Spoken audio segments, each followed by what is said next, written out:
Well, good morning, everybody. You don't have to take yourselves off of mute to say good morning. I know you send that message to me. Good morning. It's all good. It's all good. Whew, how are you doing? Well, I'll tell you how I'm doing. I'm very, very, very, very, very happy I got to see many of you last week.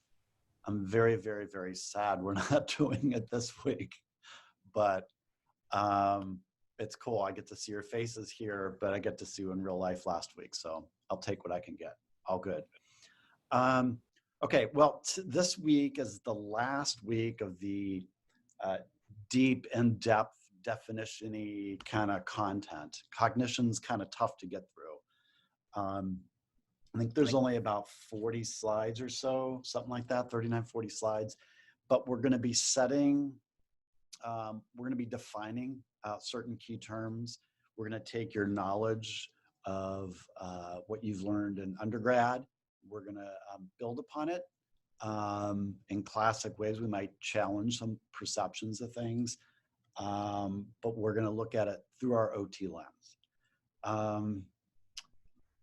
I gave up on trying to trying to record and lecture or the lectures beforehand, and actually I was thinking about this because I wanted to make it available and accessible to you in this strange kind of format, and it worked early on. But we're recording these, and so this is going to be recorded, and then I'll upload it to YouTube and make the web link available to you later today at the latest. In the end, you end up having access to this live lecture discussion and then some of the after discussion that sometimes happens, which was not an opportunity we really had in previous years. So I like that, even if it's not perfect. So I'll apologize for that, but I'm glad to be able to make it available to you. Couple things. So today, I'm gonna ask you, I'm gonna start by some participation. I'll talk about cognition and just your thoughts right now. So we're gonna have one of those kind of chats first. Then we're gonna go over the PowerPoint. It's gonna take more than the first hour, so we'll have a break in between. And then we'll finish that up. Once we do that, class won't be over yet. It'll take less than the time scheduled for the class. But then what I'd like to do is talk a little bit about the readings, a little bit about your cognition resources. I want to talk about case one, and I want to talk about the first examination, your midterm exam, so we can get on a good page with that. And then this will be recorded, and then of course I'll also email it to you again later today or more likely tomorrow morning. So that'll be the plan. And there you go. What would be helpful while you're getting started here, and we can if you can multitask, I'm going to try to. I emailed you last week a Word document to use to prepare for today. Pardon me. I think I labeled it cognition. It might be helpful if you have that up at least side by side with the PowerPoint, if you've not printed it or otherwise. Let me see here. See if I can share my screen and show you the document.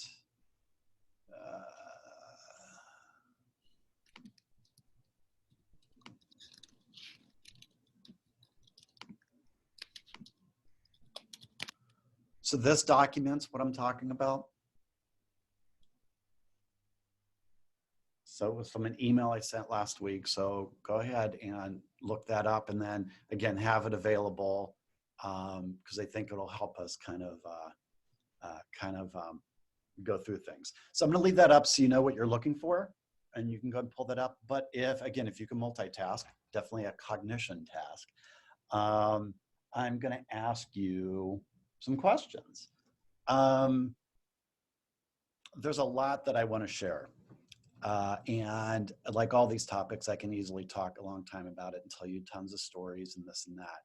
But let's keep it a bit focused, and let's kind of take your perspective on things. So when it comes to cognition, so learning, memory, thinking, different things like that, what have been your experiences? This is one of those open-ended questions. What have been in your experiences in undergrad learning about this, in your observations before OT school? What are your thoughts about cognition as it relates to our profession? It's a big question, but I want to see where you're at. Each class is usually in a different kind of place, so I don't want to assume anything. So thoughts on cognition and your experiences.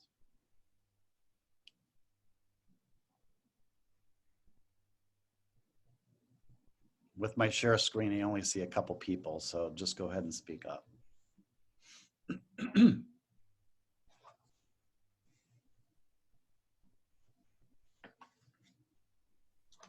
Stress affecting the memory. Stress affects memory, is that what you said? Yeah, so like when I'm stressed out, I can't really study that well and remember things that well. Okay. Thanks, Camille. It helps to be repetitive if we want to learn something. And it helps to trunk as well. So like to take in information through trunks and not just individually as the brain stores it that way. Can you explain that a little bit more? So for example, there was this memory, because I took a cognition class, there was this lesson where instead of like, for example, learning individual like numbers, if you needed to remember like a set of numbers, it just helps to either pair them up or put them in ways that it's more than like, let's say 2-3 numbers at a time, but that's considered a chunk. So that way your brain holds on to the chunk, but is also able to like differentiate like the separate numbers too. And you learn it more efficiently. Okay, so like a mnemonic. Okay. Yeah. What else? What else, my friends?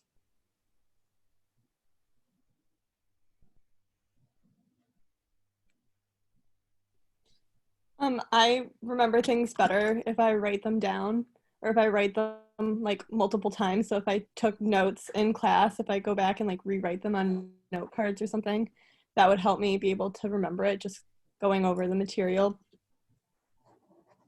Okay, thanks, Karen.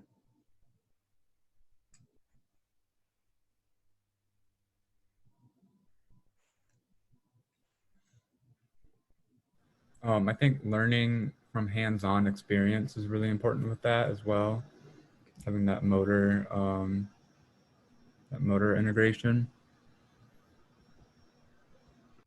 Agreed. Thanks, Ben. It seems like a lot of tests that have to do with like cognition and like seeing how much like the level that people are at with it are very like just like standardized, and there's not like a lot, I guess, related specifically to OT that I've come across. Okay, thank you. I couldn't see who that was, and I don't quite recognize your voice. Who was that? Marissa. Oh, hi, Marissa. Hi. Okay, thank you.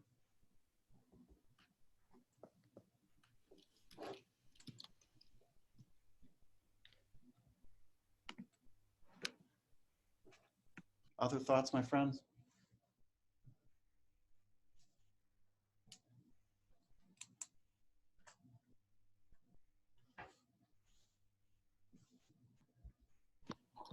Memories with an emotional significance are more easily stored or encoded in the brain.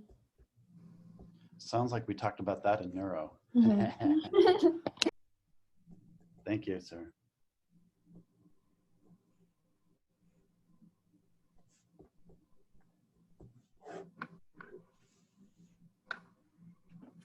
All right, a couple more.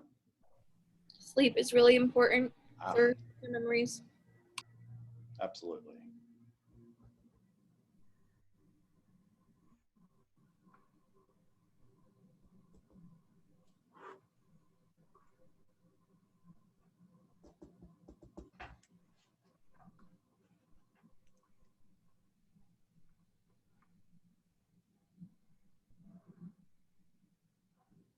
All righty, that's a good start. I'm going to build off of each of these. I'm going to take this document off so I could see more of you, and then I'll share the PowerPoint in a short bit. So hopefully you went ahead and got that pulled up, but let me go back to this. Okay, thank you. Yes, this is excellent. again, I'm recording this. You can go back and listen to it. I'm going to link what you've talked about to the cognition module, and then OT to some degree, at least the foundation of it. We're not going to solve everything today. But let's think about this. Let's look at, I'm going to take these items kind of one by one here and chat them out. In no particular order, sleep is important. Absolutely. It was really, really hard for me to wake up. It was so warm yesterday. It was so chilly today. I'm like, can I just do this from home? But my sleep I really needed.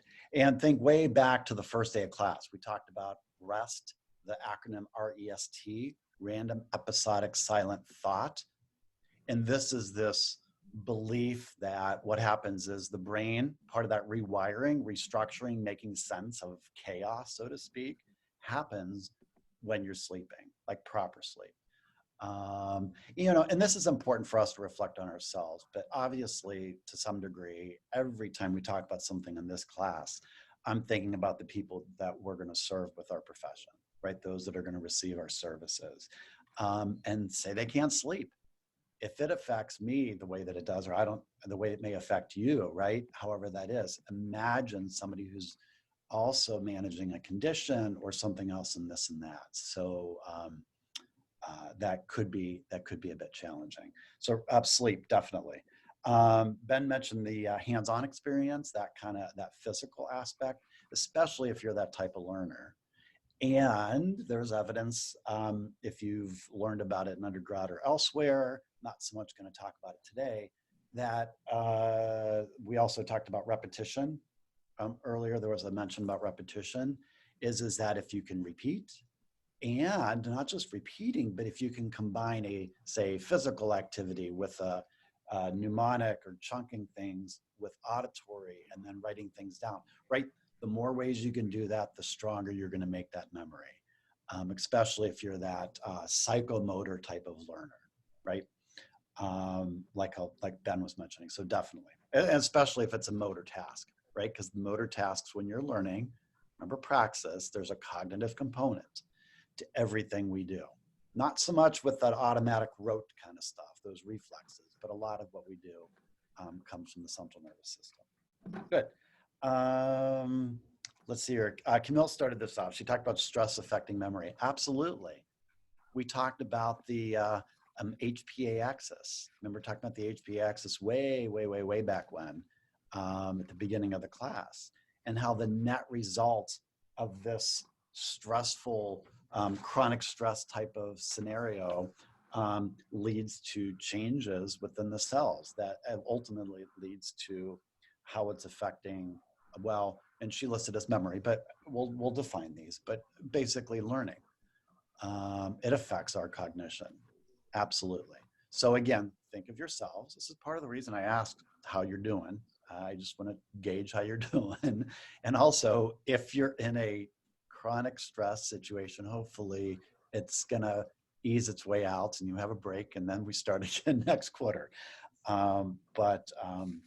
Again, that stress definitely affects it for the reasons we've explained before. I would advise you to go back then to those previous lectures to see how things kind of are linked together in that regard. Okay, a couple more examples here. Oh, writing it down, rewriting it. I think Carrie mentioned this, definitely. And I've asked you to kind of think about doing that, even if we weren't recording these lectures, even though we're handling the way that we are. Listen to the discussion today, look at the readings, find a way to fit those pieces together, right? And then go back to it. And I realize it's a bit nebulous. I realize content like this can be kind of tough to digest sometimes. And you have to be at the right place at the right time. I also realize there's other classes that are taking up your cognition as well too. So with all of that in mind, I'm defaulting to you to figure out what works best for you. But I do recommend writing things down would be helpful. Definitely, if that's, then you can rewrite them in your own way. I write them in a way that's organizes for me, but it may not work for you. A couple others here. Sarah mentioned there's an emotional aspect that definitely helps. Absolutely. And we talked about that 2-3 weeks ago. about that emotional component, right? And how the limbic system is linked to that. So that whole lecture there, not all of it, but a lot of it, that discussion really connects to the foundation of this content. So absolutely. And then the last comment that I want to mention here is related to testing for cognition. And I'm just going to take a couple minutes just to share a couple thoughts on this. And if you could just hold at least a bit of what I'm talking about in your mind, or at least make note of it, it'll be helpful for when you get to the content in other classes where you're going to learn assessments for cognition. And what she did is she's talked about tests for cognition. You think if you've done some of this, you've not had any OT cognition tests before OT school, right? You've had standardized assessments, even for yourself possibly, right? And what we're going to intersect a little bit with today, but what I'm going to come back to before the end of the quarter, is this idea of, yes, this stuff is nebulous and variant dependent stuff, and yet it comes down to some very specific take-home kind of messages. In fact, the strategies that you just listed here that I just went over, that you knew going in, that you've learned about so far in OT school, that really is the quote unquote bread and butter. OT 101. Cognition can be really difficult and really complicated. And yet when you're working with somebody, you got to do like what you do with the motor. You just got to kind of just drill it down, so to speak, to that very specific kind of thing. Do an activity analysis. Try to understand what they're having challenges with. Because the standardized assessments that often exist, that are done by neuropsychologists, possibly working with your patients, your clients, a lot of these, what's called pen and paper tests, they have no translative properties. They don't translate, right?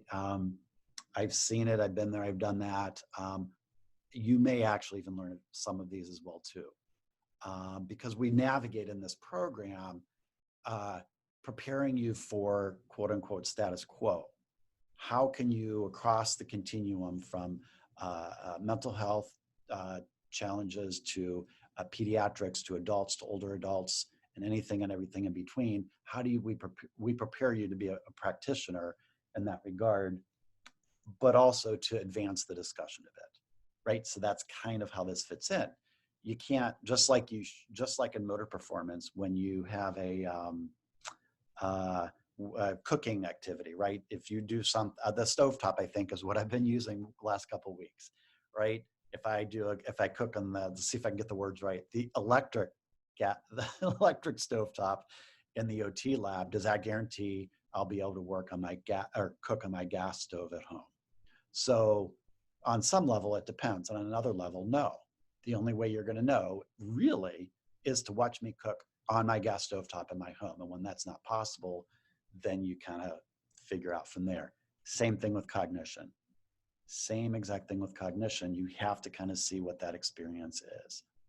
In cognition, and so when you do a standardized assessment, a piece of paper is not going to tell you that. You got to do the actual activity. It's not going to show up on an exam or on a chart. None of that stuff. It's going to be helpful. These neuropsych exams are helpful. Our speech language pathologist colleagues also do their own assessments, and that's helpful as well, but those tend to be paper and pencil too. Sometimes auditory memory.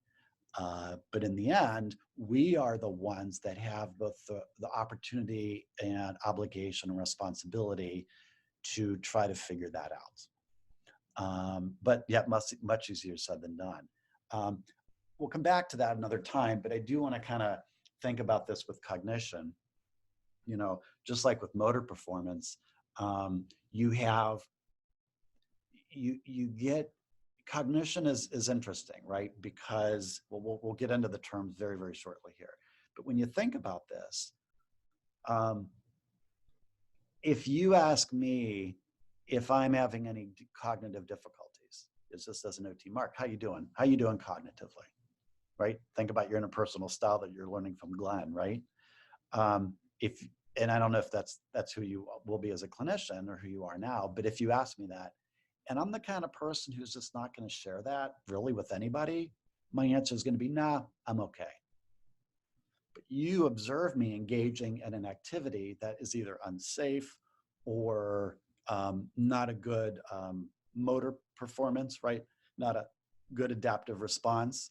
You see something that's just not jiving. It's not making sense with you. It's not in your OT mind, your spidey senses are clicking. You're like, no, this is not, Mark's not going to be safer. This isn't working, not showing up on these exams, but I'm denying it.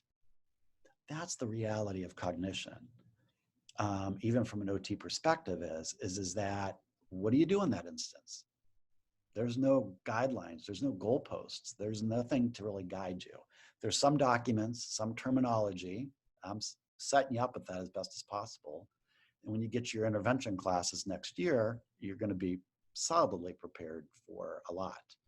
But just know going forward, that's kind of the plan for today and kind of where we're going to be with it. And just as a side note here, but a really relative point is I made reference in the email, and I'll talk about briefly today, this AOTA cognition document. This intersects a little bit, my friends, with other professions encroaching on our ability to provide our profession, to do what we need to do, right? Motor performance, PTs can do the same neuro rehab that we can, right? So it's as much about us doing it in OT way that is not consistent with PT, but yet is consistent with the evidence. Cognition the same way. And so that's where it intersects things like whether you're a member or not of our national organization, people advocate for laws at the national level to make sure practice acts throughout the states allow us to intervene and interject and intersect with cognition. So just this aside, if that's something that's of interest to you, just to kind of to be aware of it. But that's the foundation. It seems like you've shared some good examples. And again, we'll probably come back to those. But for now, I'd like to transition to the PowerPoint. We'll go to the top of the hour as these things go. We won't be done by then. Take our break and then we'll continue on. So I'm going to share the screen with the PowerPoint in a couple minutes here, a couple moments. But make sure if you need to help organize things for you, you have that Word document that I had shown up. It says cognition at the top and then learning and memory. All right. I'm going to share screen in a moment.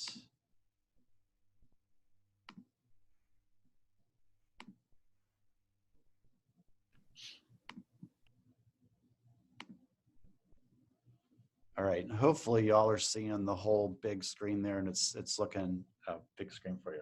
I only see a couple of you on my side screen, so I'm not going to be able to see everybody. So if you've got a question or comment, just let me know. All right, shall we get started here?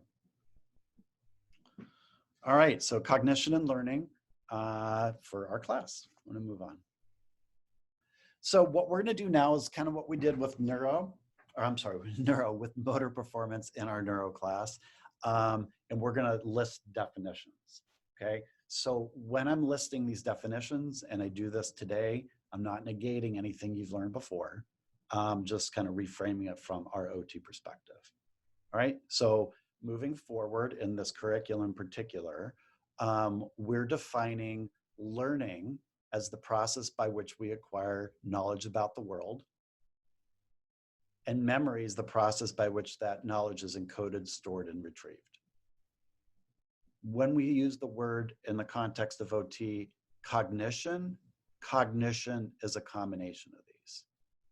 Okay, so from an OT perspective, from an OT lens, when I say, and a lot of our faculty here say cognition, we're referring to learning and memory. Two separate constructs, but not mutually exclusive. They overlap a bit, right? Okay, so those are our definitions, and that's all I've got from there. Okay. So again, side by side, if you look at this PowerPoint, keep this PowerPoint up along with the Word document. At the top, you've got cognition, then learning and memory. And under learning and memory, as part of cognition, we have explicit memory and implicit memory, okay?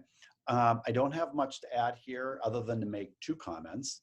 The first comment is I include the location in the cortex and the cerebrum where each of these occur, and yet I'm not concerned that you know those. We want to get the constructs and the definitions understood first.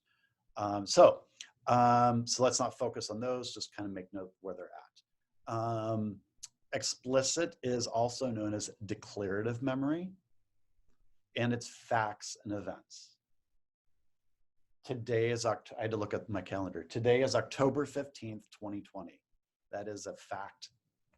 It's explicit, it's declarative, okay? And then it shows you where it's stored. So explicit is declarative and it's facts and events. Implicit, also known as non-declarative, it gets a little bit kind of gray here. And this is where we include priming, procedural, associative learning, and non-associative learning, okay? So this is more implicit, okay? This could be something such as the associative learning piece. We've talked about a little bit before with the amygdala, with motor learning. Associative, if you use this lecture and discussion built upon the previous ones, you may be better able to understand how they're all linked together. That's implicit, because it may or may not be that way. But if you associate those together, you'll see how they're connected. Even though we've separated them out, they are truly, really connected together. One comment about the last one, non-associative learning, I mentioned even with motor performance, that reflex is a bit different. A reflex reaction is different than a skilled praxis type of movement.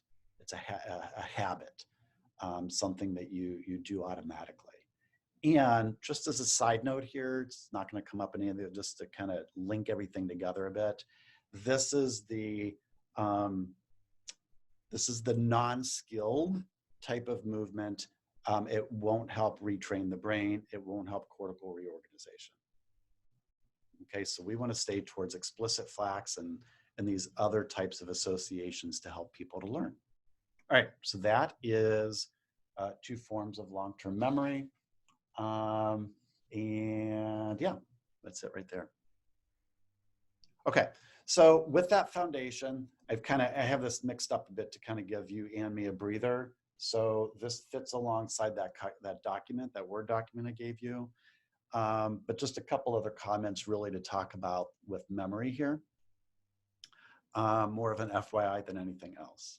So long-term memory is represented in multiple regions throughout the central nervous system. So remember, CNS is central nervous system. So I don't have those details here. We made reference as to how those memories are formed about 3 weeks ago, and you can go back to that to kind of, if you want to appreciate that dynamic. Bottom line is that if you have one part of your brain that's damaged through a stroke, through an assault, right, some type of injury or that damage to the brain, if one part of the brain on one of the sides is damaged, you might have partial parts of memories intact or partially intact, and others not. Some of that might show up in those pencil and paper tasks. However, how that translates to what we call occupation or function, you're not going to know until you actually watch somebody engaging in that, right? So that's kind of the important piece there. Long-term memory is just everywhere, or not everywhere, a couple different areas, and across both hemispheres. So how that kind of plays itself out is going to have more of a reason you need to watch contextual engagement and occupations to understand the impact. A little bit more about explicit and implicit memory. So explicit memory is just a little bit more here, is the underlying learning of facts and experiences, knowledge that's flexible and can be recalled consciously and be repeated verbally. So you gave examples of this when I did the introduction to this. Okay, so explicit memory is absolutely that. Implicit memory is that perceptual and motor memory. It's stimulus bound and expressed in performance. So implicit memory, because it's a little bit more or a lot more nebulous, is both stored and retrieved a bit differently.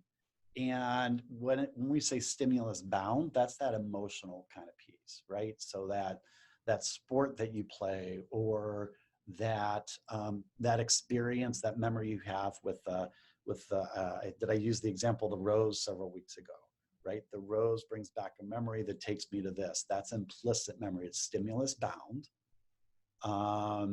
And not everyone has that same exact feeling, right? With that same example with the rose, if you hold a rose, the stem of the rose real hard and you squeeze it, you're probably going to get injured with the thorn.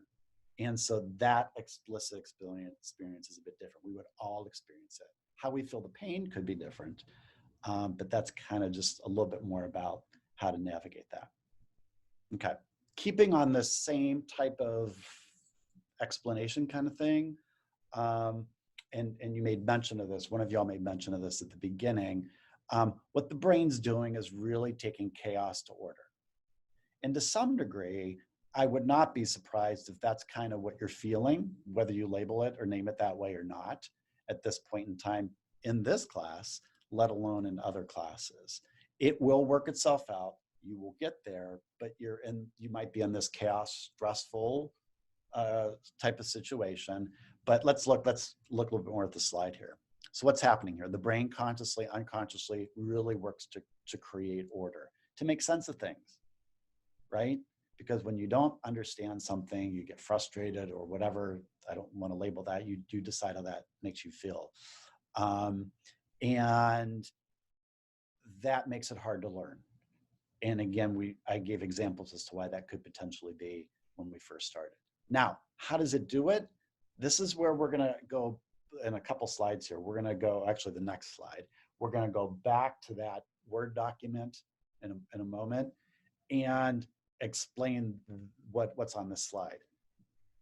The brain makes chaos to order by using attention controls, different types of ordering, spatial and temporal sequential ordering, and then subsets of that, and also through higher order cognition, what's called metacognition, okay, or executive functioning. So those are organized on that Word document, and they're going to be coming up in a number of slides. Okay. And of course, my reflection piece here is as we already talked about, do you remember the random episodic silent thought? This is exactly why we need to rest and why we feel often refreshed afterwards. At least it's hypothesized that way.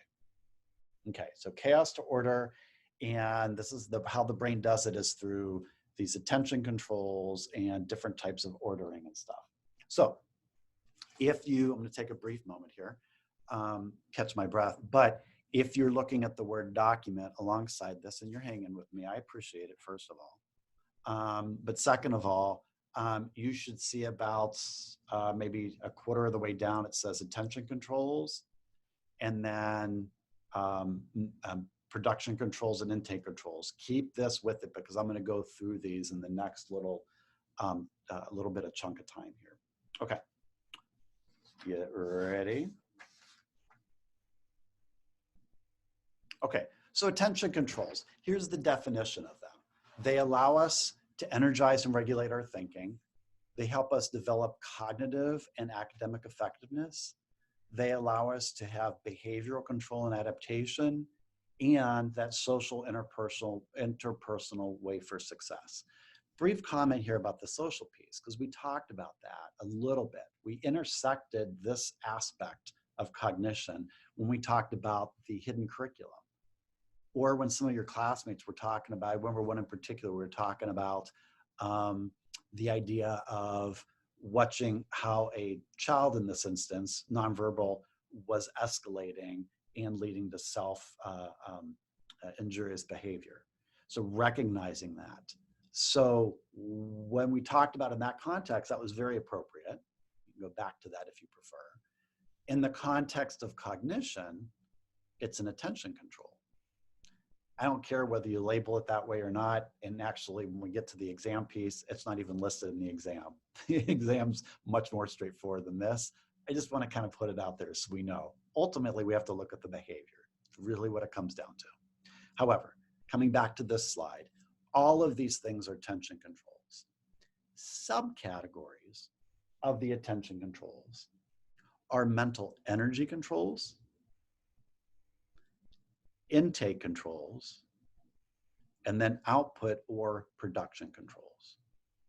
Okay, so again, if you want to keep that Word document, I've got mine printed out here, so I'm looking at it side by side. Within this big umbrella of cognition and learning and memory, we have attention controls. And within those attention controls, we have these ones that are listed here. Okay, so I'm going to go through these and let's just make note of them. And a lot of what I have is just going to be on the slide. I'm going to just repeat it a bit. If I've got something to add, I will do it, but I'll streamline as much as I can. Okay, so mental energy controls, here's the summary of their definition. So hold on here a moment. Let's go back again.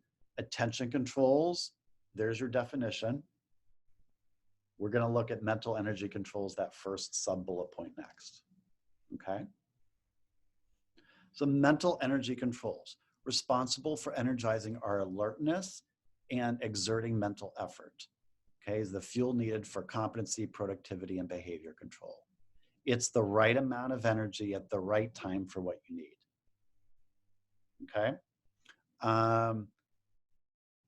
As an example, I like to include when you recognize it's not so well, because that's often when we'll see somebody. Symptoms of weak mental energy controls include reduced alertness, reduced effort, imbalance of sleep arousal, and inconsistent performance. Okay? This is just kind of being aware of it. And I think I'm some part of all of that right now, possibly myself. And you may be as well. It may or may not affect our performance or everything overall. But again, I'm asking you to possibly reflect upon your own experiences, but start to hypothesize about the people that you're going to be working with, right? Again, if they have weak mental energy controls, say some combination of those weak ones at the bottom of this slide, that's going to impact their memory. And it's going to impact how they learn, including if you're trying to reteach them strategies or even motor performance. This is why that cognition and motor performance they're connected, right? If they're not learning well, they won't learn well, and they'll learn poor movement patterns, right? At any age with any condition, right? Okay. So mental energy controls, responsible for that energizing and alertness, mental effort. It's what we need. Right amount, right time, right place, theoretically. And there's examples of when it's weak.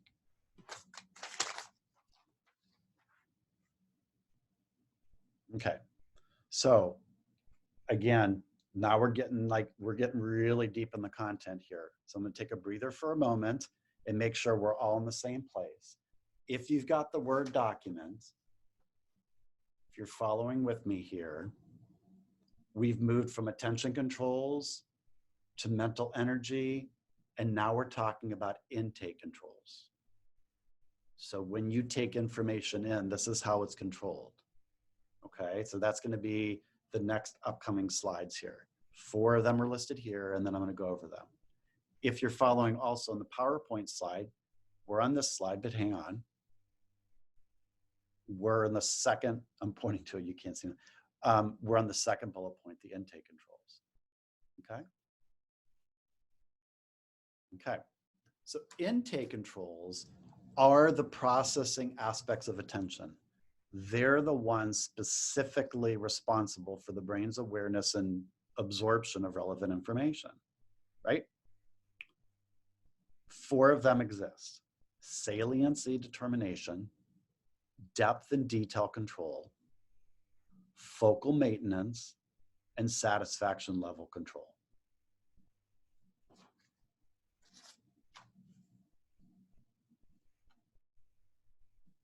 The first 2, I'm going to give you a definition of. Saliency determination as an input control is the gatekeeper. Saliency, that's how determining what's salient. It perceives relationships between things that nobody else would perceive. Recognizing that this, whatever this is important. including, oh, there's not a closed parentheses. Why would a particular assignment be important? Why am I asking you to give this definition? Why is that? So saliency determination. When you, or our clients, when you make a decision as to why something makes sense to you and how it makes sense, it's an intake control to then allow the rest of the processes to occur. If it's irrelevant to you, you ain't gonna do it. You're not gonna do it. You're not gonna continue with it. Just not gonna happen. And that could be right or wrong. Probably is not right or wrong. It's more gray. It's more it dependy. And again, I ask you with each one of these to think about if somebody's unable to do this, two things. If somebody's unable to do any one or any combination of these, how might it present? And it can present in any number of ways. And how might you strategize to help them navigate through it? So, okay, intake control, saliency determination, perceived relationships. Next one's depth and detail control. Okay, so once you've had that gatekeeper kind of moment, then the next thing is depth and detail. And I've given the extremes of this, so when it's not. So depth and detail is exactly that. How deep do you go on understanding it? How specific, right? How detailed do you get with it? How does that look, right? And y'all have done very appropriately some of this. Some of you have done some of this, at least in this class. How much do I read of this? What do I need to know for this? This is you doing depth and detail control. Very appropriate.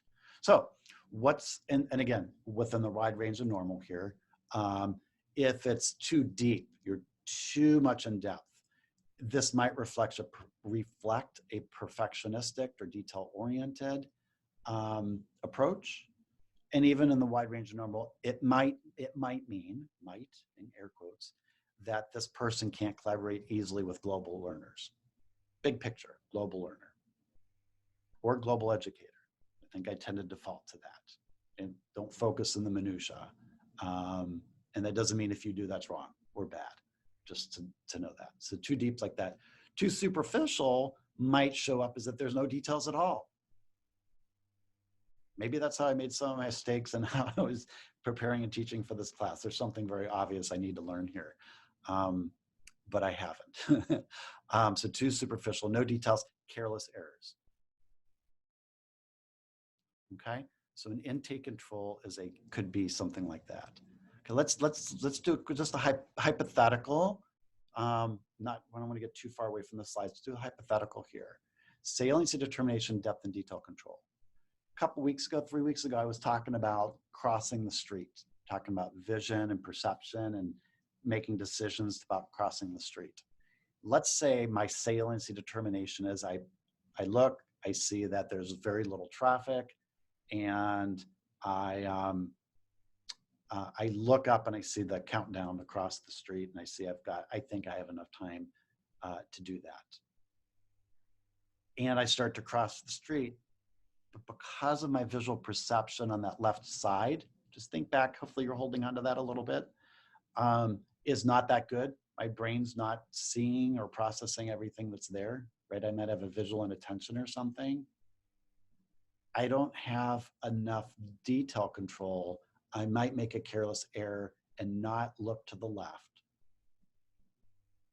That is depth and detail control, which is the cognitive component of when we talk about visual attention, in particular the left side. Okay, you're not going to get caught up in that when you're working with the client. You want to see are they safe crossing the street or not, but this is what's happening. Okay, so that's just an example there. All right, we're moving on with these controls, these intake controls. We have two more. Okay, two more. Oh, the lines are a little bit, I don't like that here. All right, work with me here with this. The last two intake controls are focal maintenance and satisfaction level control. So focal maintenance, allocating attention for enough time, not too little, not too much. So focal maintenance allows you to do that, right? Let's use this class as an example. You know, you got to stick with this content, follow the flow as much as you can with it for the next couple hours, right? And then you can take a breath, well, you should take a breath anyway, but take a breath, go back reorganize it in a way that fits for you, even different if it has to be than what I've given you. Okay. But you need to have that right amount of attention for the right amount of time. This also includes transitioning, allowing us to follow several steps of a task, and focal maintenance allows us to divide one's attention. Okay, so when we talk about this idea of dividing attention, if you've ever heard that term before, this is where it fits in. It's a part of focal maintenance that's a part of an intake control, how we're processing things coming in. Now, there's different perspectives on this. I'm going to make one comment about it that's not on the slide. You can't really divide your attention, okay?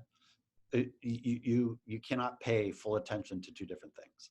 It's just not possible. It's kind of like, what it's more like is if you have parts of a whole or pieces of a pie. The total amount is 100%. What fraction of it are you doing, right? So 99% of me is focused on teaching, 1% wants to have a drink. I'm going to open my water pretty soon here, okay? So I've divided my attention, but not really, because that water is just kind of over there now, okay? You can't give two things 100% attention. It's just not possible.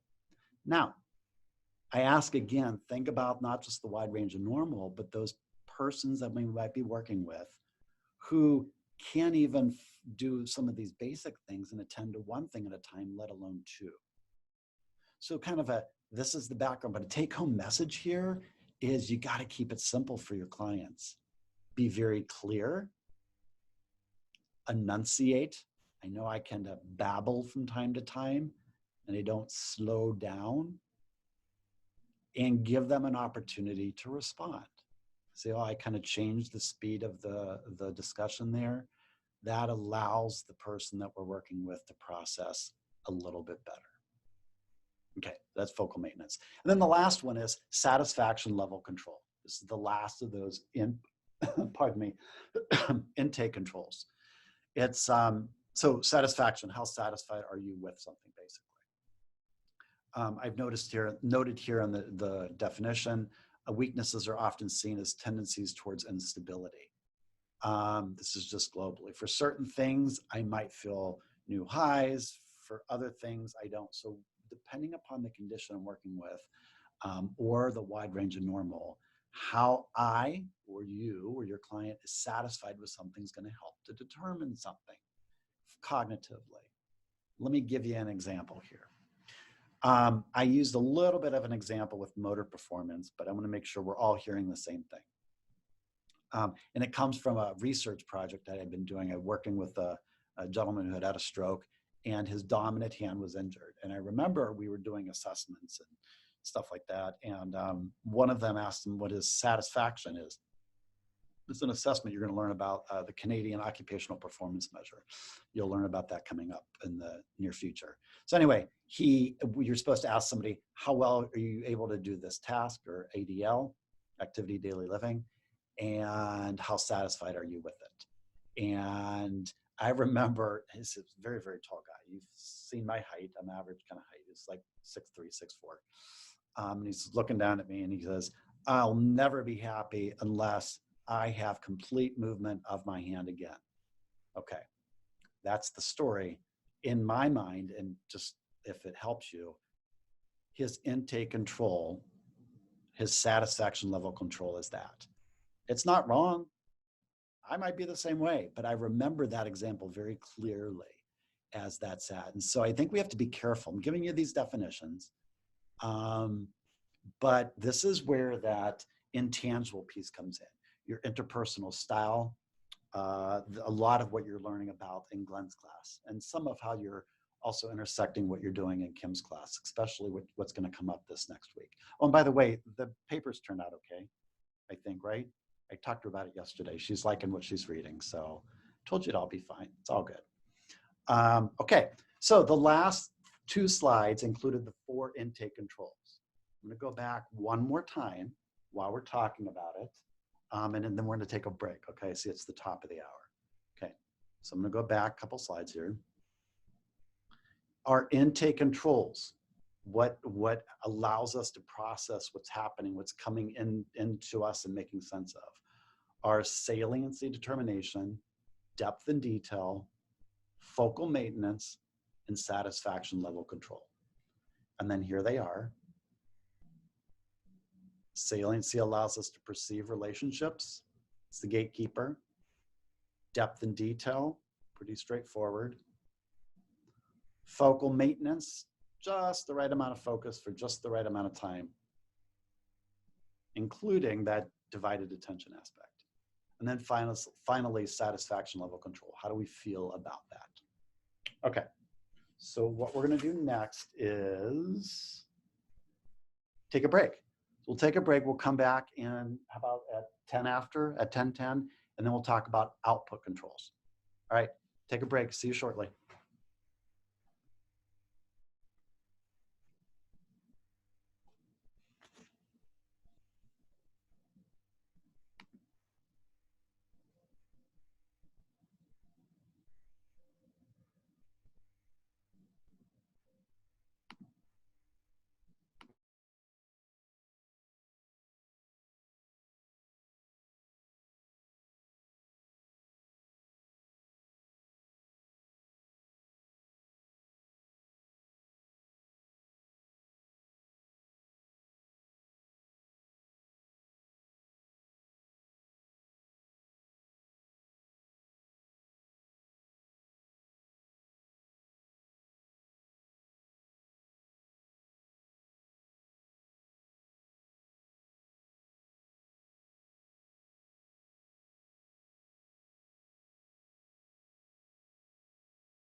All right, it's 10 after. Hopefully you've been able to get back to your computer.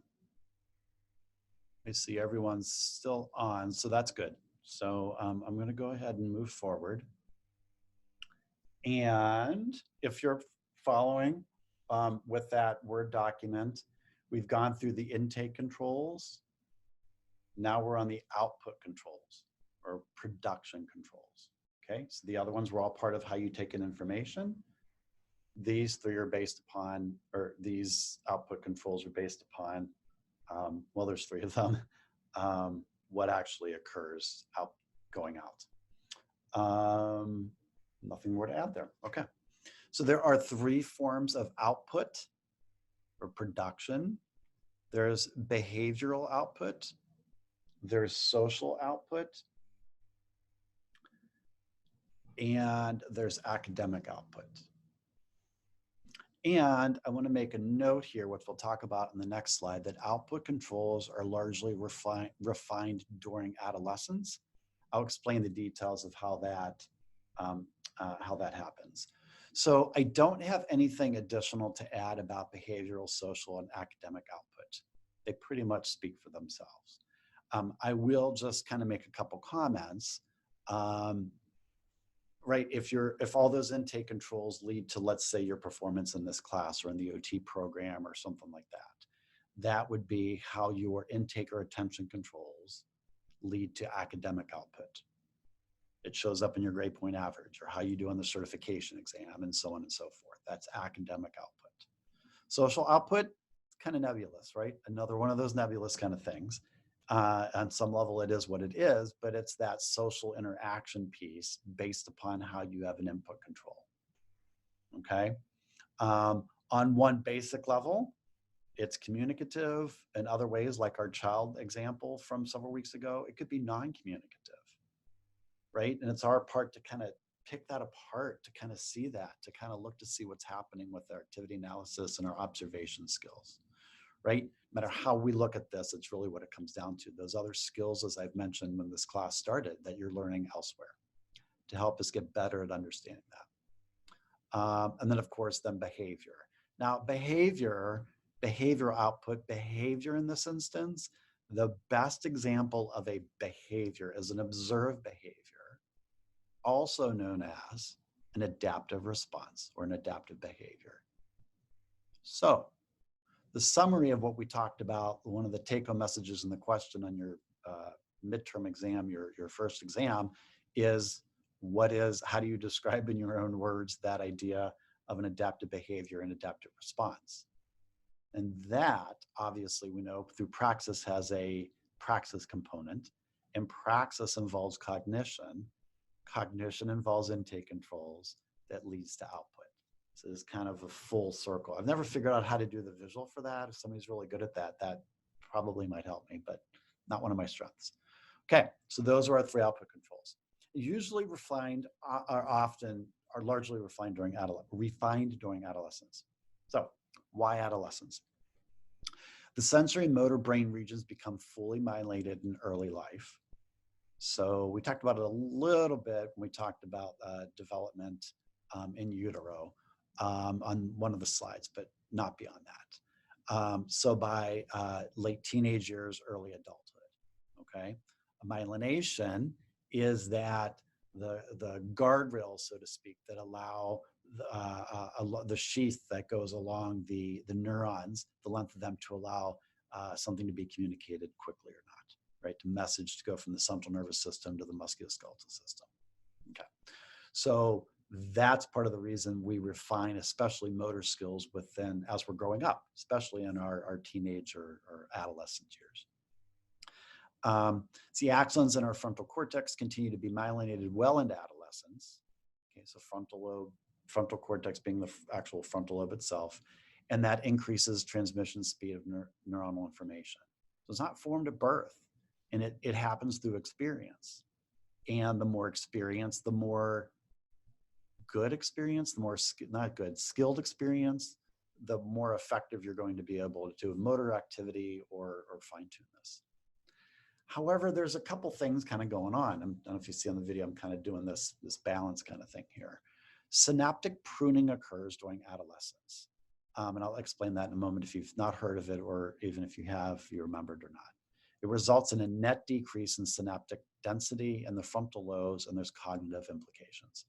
So as the brain is refining its ability to do what it needs to do, as it's getting better at doing a motor task, a cognitive task, behavior, whatever it is, it filters away less used pathways, less seemingly relevant ways of doing things. Bottom line is that the body rewards itself with positive reinforcement for things that work well, for good behavior, basically, right? So this is how I should play the cello. This is how I should open the doorknob. This is how this should work. So this should work. And so as I do that, I get better at that. And as I get better at it, the less things are less relevant. Okay. Simultaneously, this synaptic pruning, this ridding the central nervous system of less relevant pathways, so to speak, is what this is called, synaptic pruning. So the pathways are used less, and as they're used less, they are pruned, they're picked. Not really picked, but that's how it's described. And so then when you have the axon and dendrite, and you have that synaptic space between them, that there's less connections. When there's less connections, there's less opportunity to then share information. And the net result of that is a decrease in the density. When there's a decrease in the density, collectively it shows up as a behavior. And that behavior is a cognitive implication. So while all of these output controls kind of get better in adolescence, we also have this time frame during our lifespan where there could be cognitive implications, or higher level, higher order, stored in the frontal lobe kind of thinking processes, metacognition, thinking about thinking, making important decisions fall by the wayside. You know, there's a reason why it's said that for drivers, for example, driving is one of the most complex activities of daily living you can do. So much involved with it. Very, very, very challenging. And yet there's a reason why insurance rates are highest, or amongst the highest for when you first get your license in your early 20s, for that reason, because of that. And so with that in mind, it's because of this that's going on. So pull it back to what we're talking about. Adolescence is an important time just within our normal lifespan, let alone if somebody acquires a condition or something like that happens in childhood that they grow into during adolescence. I could think of a number of examples I have used in the past, teenagers that have been in fights or been assaulted.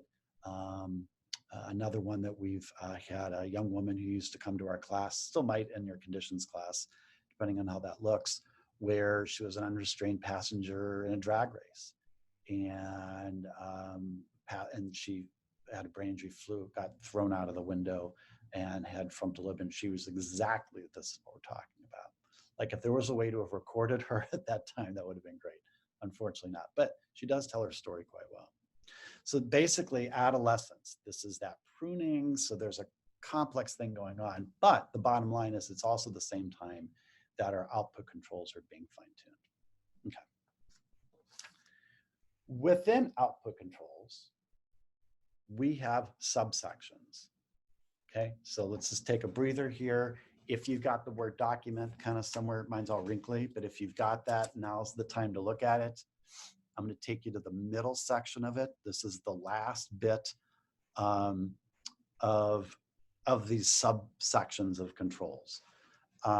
So again, we had attention controls, intake controls, then we talked about output controls, and now we've got several subsections of output control. Okay, so I'm just going to go over the definitions. I think my examples on here are pretty good. I don't have much more to add to that. So subsections of output control. There are 5 of them. So previewing control. What can you preview gives you information about what's going to be.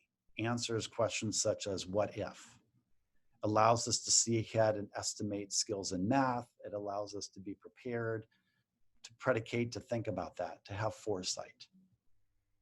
I'm going to go over these and see if I can give a couple examples. I'll go over all 5 and then I'll go back. Options control refers to one's menus for how to do something, for having backup strategies and possibilities. You want to facilitate good and possibilities. You want to inhibit wrong strategies. Tempo control refers to the rate at which activities are conducted. Is another one of those, not too fast, not too slow. And just as a side note, if you ever hear somebody labeled as being impulsive, you want to be careful with that from an OT perspective. It has a bad connotation. But when somebody is unable to do previewing, options, and tempo, that is true impulsivity. They can't consider options, they don't have backup strategies, and they're either going too fast, usually, or too slow. That might come across as being impulsive. You cannot address it necessarily unless you better understand these output controls. And often, not just as OTs across the lifespan, but as healthcare providers, and not just in the United States, globally. It's a human nature kind of thing. It's challenging. Right now, we're just defining these, but that's kind of what that looks like. So previewing, options, and tempo. Got 2 more, my friends, and then we'll chat a little bit more about it for a couple minutes. Quality control. Self-monitoring involves being able to read social cues.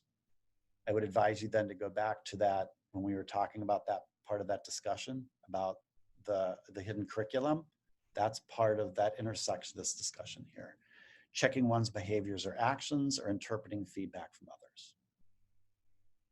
Reinforcement control. This is learning from experience. Reinforcement control is learning from experience.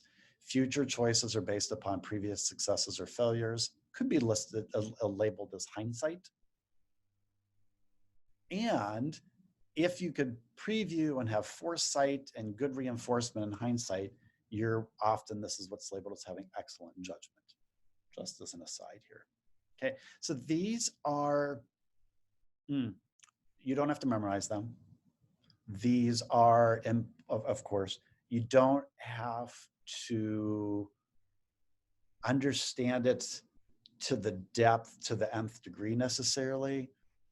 But I do ask you to, after we've done this and we've tested it and we've moved on to other content, to hold on to this a bit, because as you get into the more tangible things that you'll be doing in your evaluation and intervention courses next year, I'd like you to hold on to this, just a teeny bit in the back of your mind. Hopefully my voice is in there somewhere. But because if we can't do these things that we're talking about, the observed behavior or the learning that our clients or ourselves are going to be able to do or not do, or do ineffectively, is going to be based on this. And unless we address these, you're not going to necessarily change the behavior. And yet, here's the conundrum, because there's no set way to go about doing it. If there's ever an area where OTs disagree with each other, it's with cognition. So I'm just going to open up the box a little bit and then let you learn, not just from from me, but from each other and from your other faculty as you move forward. Okay, just a teeny bit more about output control here, these subsections. I'm gonna go back a slide. So these often play themselves out in certain things that you might see. And again, I can tell stories, but the stories are mine and they're not necessarily gonna be relevant. And I don't know if I tell good stories. So I'm gonna limit that and instead go back to this previous slide, previewing control. Just chat about that for a minute or two. Okay, so you could think of an example. I gave a couple different examples here, but I'm gonna talk about myself in this moment, kind of an example. Previewing control. It lets me know how things are going to be. So a previewing control for me was, if I talk about cognition, the way that I have, the way that I'm planning on it, the way that we are, and you don't have a recorded PowerPoint, and I did not give you the list to organize it at least how I would, then my preview is that it might be very challenging for you, not because of your ability, you're capable, because of my inability to be able to communicate effectively. My preview then said, I'm not going to change how I do the PowerPoint, but I'm going to add this document and I'm going to record the lecture. And in doing so, and advise you to go back and listen to it and read it again and so on and so forth. My previewing allowed me to do that. Okay. Options control. If something, so allows me to know how to do something and have backup strategies. Okay. So my options control here in this class was my first two PowerPoint lectures, the introduction and the paradigm shift one, worked successfully. I think Autonomic might have as well too, but they haven't since. My options control helped me to decide, okay, I've got a couple options. I can continue trying to do the same thing and see how it works, or that wasn't working well for me, or I could learn a new way. Not a fan of that. If I have to learn in the midst of while I'm teaching you, I don't want that to impact your learning. Or another option is that I make the adjustments that I've made, hoping that we can maximize how things could look. Okay, that's options control. And so, and I can go on and on. I might see if I give another example here before we finish this. When we talk about cognition, that's exactly what we're talking about. One of those marked questions, but one of those reflective questions could be, how did I know how to preview or what my options control was? I have the cognitive ability to think about it and do these. And you do too, in your own way. However, there's going to be clients and people that we're working with that when we work with them, they may not be able to do this. They may not be aware that they're unable to do it. And it's not going to show up on an exam. Yet another reason why, when we talk about this in particular, this output, the stuff that you see, we have to see it as contextual as possible. Yes, there's instances you're not going to have somebody crossing the street if you know they have enough neglect and say, oh, go ahead, figure it out. I'll just watch you from back here. Well, no, you're not going to do that. If anything, you're going to be on their left side, right, while they're doing it. You may or may not have me cook with the gas stove. It depends. You have to kind of go through that and figure that out, right? But in the end, you're not going to know these things and get to the root of the matter with your activity analysis unless you do that. Okay, so that's it for that. Tempo control is pretty straightforward. Quality control, just being able to read certain things. So keep it contextual for me. So before I shared the screen, I had the whole screen up and I saw about half of you had your video on and half of you did not, which is completely fine by me. I am completely okay with that. If I can get away with it, I might actually do it too. My hair's a bit long and it sticks up in the back and I feel that you can see it. And so I would rather not be on camera, but I am today. Okay. But I'm also watching to see those people that I could see on the screen right now. And I'm going to tell you, and as I tell you, I'm calling you out, but I'm not calling you out. Is that there's tens of you that I don't see, but I see Marissa, Lane, and Lexi right now. And so Now that they see it, Lexi giggled a bit and she's like, well, crap, I'm going to put my video off maybe. I don't know. Do you know what I mean? So it's those type of things. Just being able to read that. That's really, this is definition-y kind of seeing things, but it's kind of knowing that. It may mean nothing at all. But again, the art of what we do, I know I talk a lot about it. What we saw in you when you applied for OT school and what's going to come out through what you're doing and learning is even just this quality control stuff. Knowing how to read those cues and then trusting your intuition and your skills that you're learning to then act on it. Way beyond when this discussion in this class is over, right? That's fine. Okay, and then the benefit here is reinforcement control. I've done a good job. I made a good choice. Everyone's smiling, so they're you're either faking it really well, which is fine by me, or you're getting it and you're in an okay place with cognition, which is where we need to be.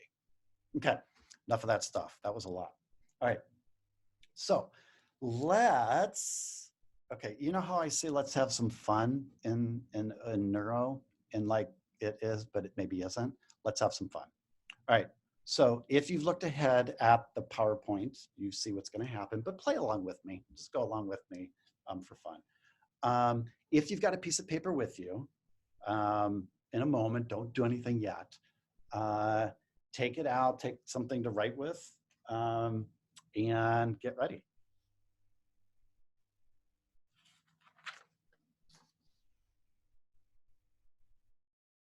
This is fun, but also to prove a cognition point, and we'll go from there.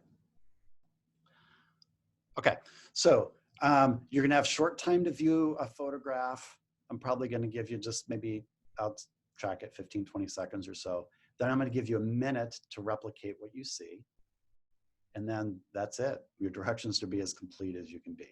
All right, so I'll show it, but then what I need you to do is kind of look away after those 15 seconds or something like that, just so that you're working from short-term memory, okay? All right, here we go. I'm gonna show you the photo, so take a look at it.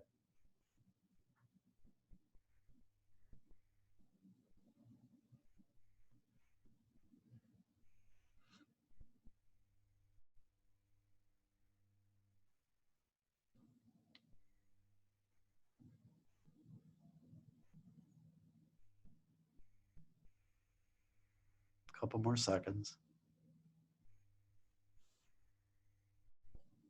All right, I'm gonna go to the next slide, but I want you to, so that you see that, but I want you to think about that.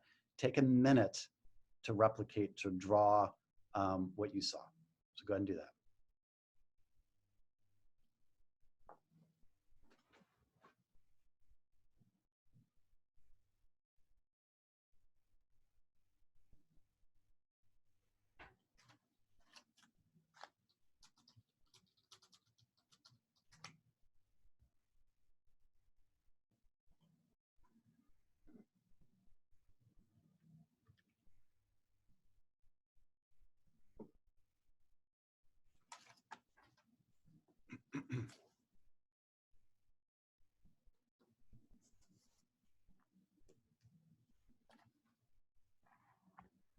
Okay, go for about another 10, 15 seconds.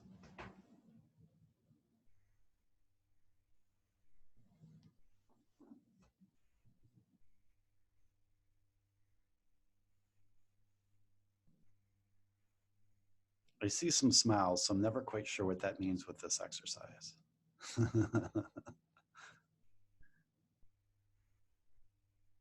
Alrighty, go ahead and finish up. Alrighty. So I'm gonna go back to this photo. So I wanna know how you did. Now you don't have to show me what you drew. And since I'm the teacher, I didn't have to do it. So I get out of that. But if you wanna show on the camera, you're more than welcome to. However, chat it out, talk to your colleagues, talk to me. What'd you do? Yeah, what'd you focus on? What happened?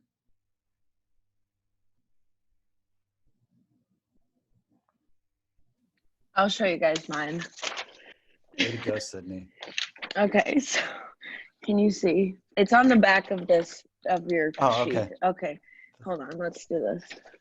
So here's my view images. and my wonderful elephant. And there's the guy sitting on top and where it says Cartier in the tent, and then some stick people and some trees. That looks perfect, Sydney. Thank you very much. Thank you. Okay, let's hear a couple or see a couple, and then we'll kind of chat it out a bit with strategies. Remember the strategies you used. Okay, Sydney. What else, my friends? Well, I'll show mine. I Okay. kind of am a little ashamed because I gave an elephant a very big tail that's quite equivalent to his trunk, and that's completely wrong. But Oh, cool. I love it. That's good. Okay. Thank you. Thanks, Brielle. Same thing. Hold on to the strategy that you used. A couple more, maybe? You guys can see mine. It's great. I don't know if you can see it. Yep, we can. That's perfect, Lexi. Cool. Excellent. Thank you. Same thing. Remember your strategy. A couple more? Can show mine. Okay. So, yep, kind of similar, but looked at the landscape as well and number of people. Okay. Good, good, good. And how about let's do maybe one more? Show mine. Oh, sorry. Or two more? Two more. That's fine. Art is You done. go first. Dog suit. There's my little elephant in the Cartier. Cool. Thank you. Thanks, Natalie. I actually didn't even notice the background. I just focused on the elephant. Okay. Okay. Cool. All righty. Good. All right. So before I jump in with my 2, 10, 20 cents worth of whatever, those of you that spoke, Lexi, Brielle, Natalie, whoever else did there, already lost track. What were your strategies? How did you figure out what to draw? Not the quality of it. That's way better than anything I can do. But what was going on? Tell us, share with us. I just tried to get everything I saw into the picture. Obviously did not focus on quality. Just tried to get as much as I saw onto my thing. Okay. well, I feel like, oh, Go, sorry. Brielle. No, go for it. I was just gonna say, I feel like the 15 seconds was kind of long. So at first I was just trying to look at the overall big picture and see what I could see about it. And then once you were like, you have a few more seconds, I started looking at the little bracelets. Well, not bracelets, the little jewelry on his feet or whatever you want to call them. Oh, yeah. Started paying attention to the small details to see how much of that I could remember and replicate. Okay. I was like counting in my head different objects, or like I was saying like, oh, there's 3 people in my head, or there's a tent, and yeah, I just was counting and repeating stuff. Okay. And I kind of did a similar thing. So, like, I would say in my head, like, Cartier, elephant, man, chair. Then I would like repeat it. And then I'd say, like, I would do that sequence. Then I do like 3 people. And then I like, all right, tent, trees. And then kind of going back just to make sure that like the first things that I identified were what I had seen and like what I remembered. So I kind of did that sequence because I know for me, like, if I can repeat it, then it like definitely sticks more. Okay. Thank you, John. Any others from anybody else who shared, or anybody else who did that and wanted to share their strategy, even though we didn't share the photo or your art? For me, it was just kind of hard to see past the elephant. Like, since the elephant was so big, it became my main focus. And I became obsessed with like drawing the outline of the elephant and then wanting to draw the little colors on the elephant. Cool. So, thank you. I didn't share my drawing, but just listening to Jenna talk about how she like processed the image and was like thinking of the words, just like kind of made me, you know, think about how we all think, like how our brains work and think in different ways. Because like when I was looking at it, I mean, I'm not a great drawer at all, but when I saw it, like I was just staring at it, if that makes sense. Cause like I'm very visual, and like if I see something one time, usually in my mind, I can kind of see where it is, if that makes sense. Like if I see words or pictures on a page, like later on, if I'm thinking about it, I can see the words and the pictures in my mind. Got it. So Got it. like, that's just, I don't know, I was just thinking about that. Thank you. Thanks to Jenna to help impact and connect with you on that. Good job, Brianna. A couple more. Anything else, my friends? I sort of analyzed it, what was closer to me. So in my mind, I went elephant, people, tent, trees, and then went from there. So kind of classified it like what I should focus on first, and then approach the rest next. Okay. Good.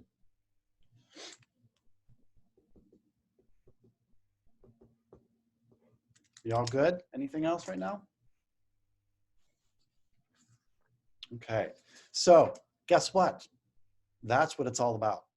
I've had this, you'll be like, wait, what? I'll tell you about it in a second. So over the years, I've tried to change this photo, and I just like it so much. It's so colorful, and it just, the discussions and the perceptions of how people do things, I really kind of like it. So I'm probably going to keep this photo for next year. So in case you talk to the first years when they come in and you have your first year buddy, just say, oh, just wait till you get to cognition and the elephant. No, don't tell them. Let it be a surprise for them. Okay, so what did you do? Okay, so let's listen to what you were sharing with me, and even if you had something different or similar, whatever, right? Focusing on the big and then small. So big might be view images, the Cartier, the elephant, and then something smaller, the three people off to the right in the background, so on and so forth. Counting things, right? Okay, so there's three people in a group, there's this, there's two chairs behind the person on the elephant, whatever that is. In the way background, there's even smaller people next to the tent. Repeating things, okay? So saying things over, saying of phrases over, or what was it? Elephant, people, tent, trees, I think says you work from foreground to background. Or focusing on that elephant, because it is the focus of our attention. So here's the thing. When we started this discussion, when we started this at the beginning of class, I asked you what your observations were, what your experiences were, and then we started talking about these strategies and stuff. What I just went through in very deep in regards to like trying to name these things is exactly what you just did. Nothing of what you did was wrong. And definitely, I didn't get into OT with school with my artistic ability. And so whether you could do that or not, that's neither here nor there. Although we do have art major undergrads that have done some really cool things with this, even in a short amount of time. But that's neither here nor there, right? It's about the strategy and how you did it and knowing those strategies. That was your options control. That was your saliency determination. That's exactly what that is, right? How each of you decided to do that. Now we know how to label it, and now we have a fun OT neuro example for it, okay? And what you used is strategies. And so regardless of how we label it, regardless of what you do with this information moving forward, this is not written anywhere, and it's also not in your examination. If there's something to make note of before we transition to talking about hemispheres next, it's in regards to what I'm going to tell you next. The readings, the evidence, everything that's out there for the last 30, 40 years for cognition, even outside, like related knowledge, even outside of OT, points to really one or two main things. I'm going to tell you about one of them right now. And that is the use of strategies. Okay, so I'm going to give you a little bit more. So that's the most best evidence out there within OT and in related knowledge linked to cognition across the lifespan and conditions has to do with the use of strategies. And the key thing is to know whether those strategies are internal or can be internalized, or they're external. That's that key determinant. Now, of course, then there's that it depends where it's in the middle, right? Always is going to happen. But that's that key determinant. Think about this. Regardless of how you know it, you know the strategies that you know, and there's nothing wrong with them. You know them, you've learned them, whatever, right? And you can store them, you can retrieve them, you can access them, and they're quote unquote effective for this activity, and I'm sure for other things as well too. Other more important things than redrawing an elephant, right? But if So that's being able to use an internal strategy or an internalized strategy, something that you know, previewing options, different things like that, saliency determination, right? If somebody either has those strategies or is able to learn those strategies and internalize them, that is a key determinant in the big picture in cognition. Think about this. Let's go away from the elephant example. Let's go to the crossing the street example, or even my cooking on the stovetop kind of example. But you know what? I think the crossing the street might be a bit more universal. So let's do that. If I can never, I'm going to extremes here, and I don't like to do it because it's not really how things always happen. Let's say I'm never going to be able to cross the street safely because of all these variables, because of my motor performance, my cognition, my perception, my vision, how all those fit together. I'm just never going to be safe in it. Maybe don't never say never, but never going to be safe, at least while you're working with me in OT. I will never be able to cognitively internalize that strategy. That's a huge important thing for you, my friends, because as you add layers of knowledge onto this, as you learn about conditions and how to do OT, right, evaluation intervention, if I can't internalize a strategy, you really have two options with me crossing the street. So bear with me as I'm telling my story here. One is you say, Mark, never cross the street again. I don't know about you, but I'm not okay ever telling a patient or client to do that, right? It doesn't make sense. Or the alternative strategy that you take as an OT is, remember what I was saying, strategies can be internal or external? You have to have an external strategy for me. How can that be? Well, we're in that it depends framework again too. But what could it be? Think about how you learn and think about what you were saying as to how you remember things. That could be that strategy is written. Mark, look, you write it down. Mark, look both ways before you cross the street. It could be auditory. It could be a recording that's on a smartwatch possibly, and you train me to look at my smartwatch every time I cross the street. So it could be auditory, it could be written. It could be somebody else. It could be a caregiver or a family member. Or it could be a combination of these or any other. You're getting the idea. I think. So take home message, strategies, effective strategies with cognition are just like with motor performance. And they're interchangeable and they kind of, if somebody can't do it on their own, you really need to be able to teach somebody else to be able to help them get a better motor strategy, cognitive strategy. Come on in, Mark's family member. We're going to go ahead and teach you how this works and the best way to help Mark cross the street. Yeah, that's great because there's this one place right across where we live and he uses it all the time to go to the grocery store. Because once Mark's in the grocery store, he's fine. It's just getting there. And then that's important. So what's the take-home message? Knowing this is less important about labeling it the way I took you through today and talked about it. It's more important to know what to do with it, which has always been the intent of this class. And will continue to be as we move into the cases and the second part or the last part of the quarter. And so how you interact with the patient or client and their family member, caregiver, whoever that's going to be, significant other, and how you educate them is important, which means your other classes this quarter are important for that reason, okay? All the evidence says that it's about the strategies and whether they're internal or external and how you navigate it. Okay, we'll leave that stuff be. Go ahead and finish up your notes there, and then we're going to talk about left and right hemisphere. So we're completely not change it, but we're going to switch to kind of the last bits of this here. It's still got a little while to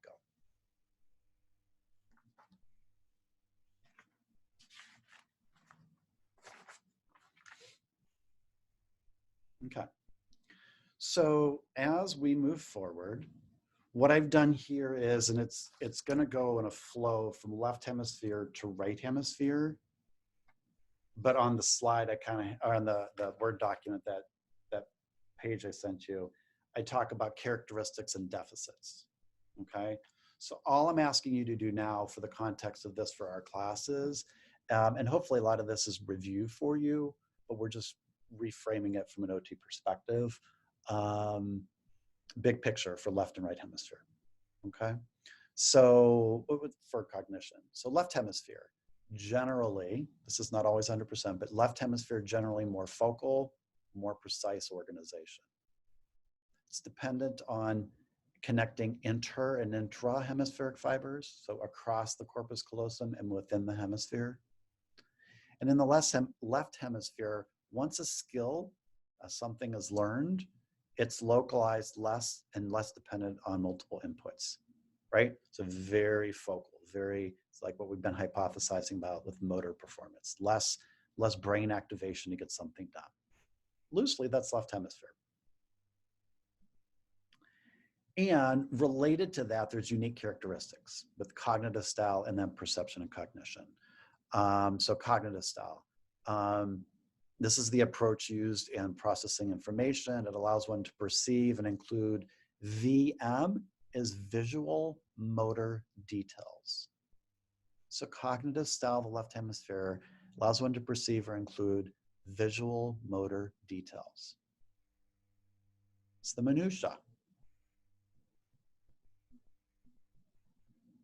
When it comes to perception and cognition with the left hemisphere, it allows us to process verbal stimuli, including receiving it, expressing it, and specifically our reading comprehension.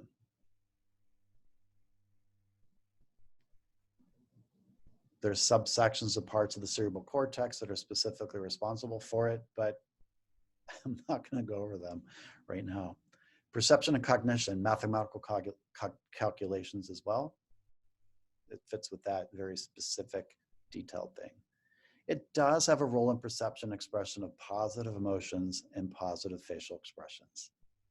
I think I'm smiling. I'm trying to. I don't smile very. Here we go. Smiling. You are too now. Okay. All right. So that's unique characteristics. That's when it's going well.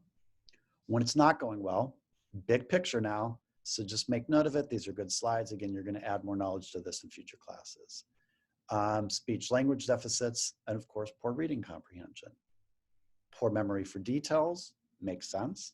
So everything that at the left hand, difficulty sequencing steps of an activity, problems with calculation, complex math calculations, and difficulty with motor sequences, such as fasteners, possibly dancing, or even competitive sports. Let's just pause here for a moment. So a left hemisphere deficit, this is kind of where we're going with this, right? Let's say you're on a field work and you're looking at a chart and you see somebody who's got left hemisphere damage, whatever it is, any age, any condition, but there's left hemisphere damage. And you kind of remember holding on to that motor sequences are going to be difficult because of fasteners, for example, like buttons, zippers, tying a shoe. Remember the tying a shoe thing last week? And so you also remember that motor performance for multiple steps could be complicated, so you might have to break that task down. Before you even see this person, you should anticipate, but be prepared to see them do it contextually, that they might have difficulty doing that. Ask them, go ahead and zip your zipper or button your button or tie your shoe or whatever. Maybe they won't have difficulty, but if they do, boom, now you're connected to this. And then the next steps in the process are built upon the foundation from this class. Okay, that's left hemisphere. Let's chat about right hemisphere a little bit. Same thing, same organization. Right hemisphere is diffusely organized, right? So you're gonna kind of have this compare and contrast kind of thing. But because it is diffusely organized, it allows us to synthesize unlike inputs to kind of make sense of something that doesn't make sense. It's intermodal and integration organized, meaning instead of that specificness, very, very specificness of the left hemisphere, it's more gestalt. It allows us, it's working to understand the complexities that they may exist that may not be as observable to others.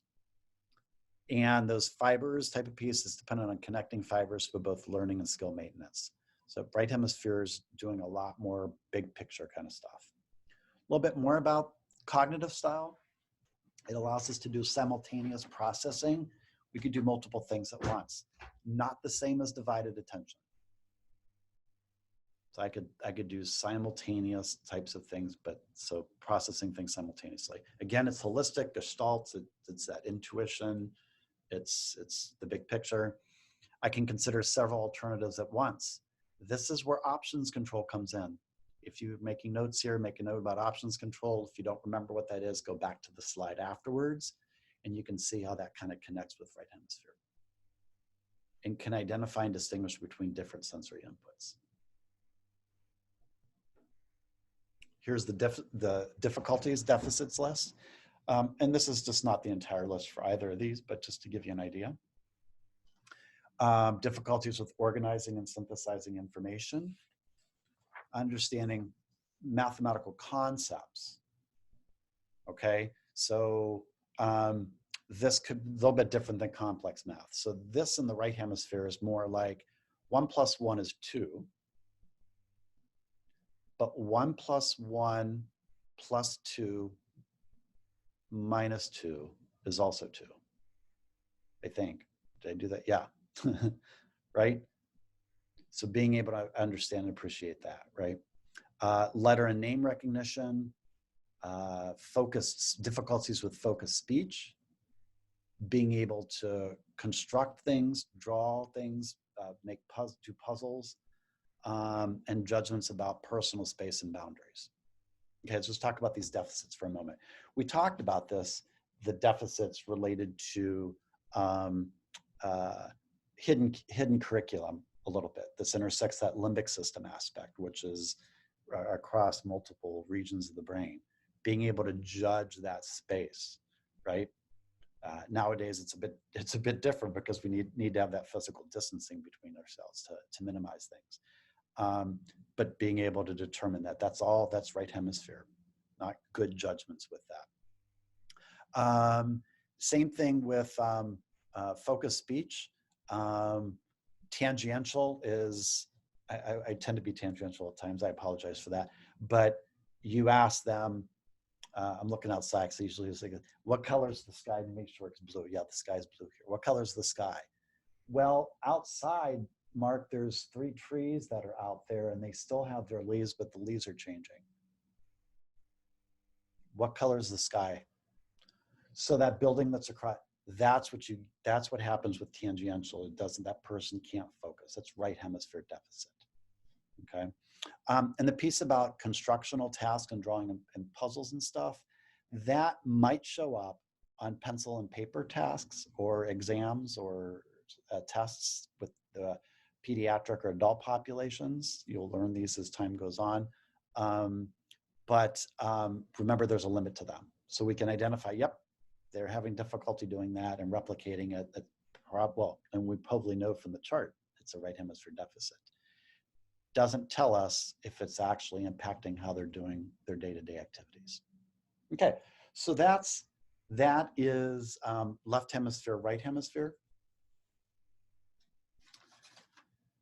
So deep breath, take a breather. We're gonna transition again. We're gonna do a little bit of navigation here in the next little bit of time. I see it's the top of the hour here again too. So, I'm gonna go over one more slide and then we're gonna take a break. We're gonna talk about sequential ordering that I talked about way early on, but I think that's better after the break. I need a cognitive break myself. So that's left hemisphere, right hemisphere. Okay, let's just take a couple minutes to go over this slide. I don't like what happened with how these things kind of played themselves out on this slide. Okay, so across the board, left hemisphere, right hemisphere, wide range of normal within a condition, considering everything we've talked about. When things don't work well, I'm using that thing type of thing, when things don't work well and we have poor conceptualization of a construct, of something we're trying to understand, it could be because of what's on this slide. You might even be feeling it right now yourself. When I first learned it, that's how I felt. It took me a while to really grasp it.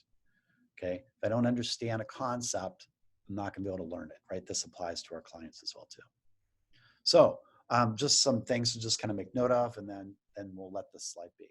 It could be poor conceptualization could occur because of something called chronic tenuosity. It's a minimal grasp of important material, over-reliance and rote memory to compensate. See, it's a wide range of normal. It could be you, it could be me. It's when it's not effective, like the motor stuff. When it's not effective, that's when it kind of can be an issue. They could have poor conceptual comprehension. They don't understand why people don't understand them. I feel like I've been there. I don't understand it. You don't understand me, right? But they also have trouble communicating concepts. They can take the information in, they can understand it, but they can't explain it. We talked about a version of this with motor performance. Remember we were talking about apraxia several weeks ago? There's a cognitive component, and this kind of ties right in with it. That they have the full range, they have everything that they need to do, but they just can't replicate it. There's a breakdown that's occurring that may or may not show up on an exam. So that could be just poor understanding the concept. People could have problems with nonverbal concepts as well as verbal skills. So then I really don't like the lines there. I apologize for that. So it doesn't really help them out much. They don't understand causal relationships, or even something such as this. How do football and physics interrelate with each other? It doesn't even have to be football. That was the first example I thought of when I did this.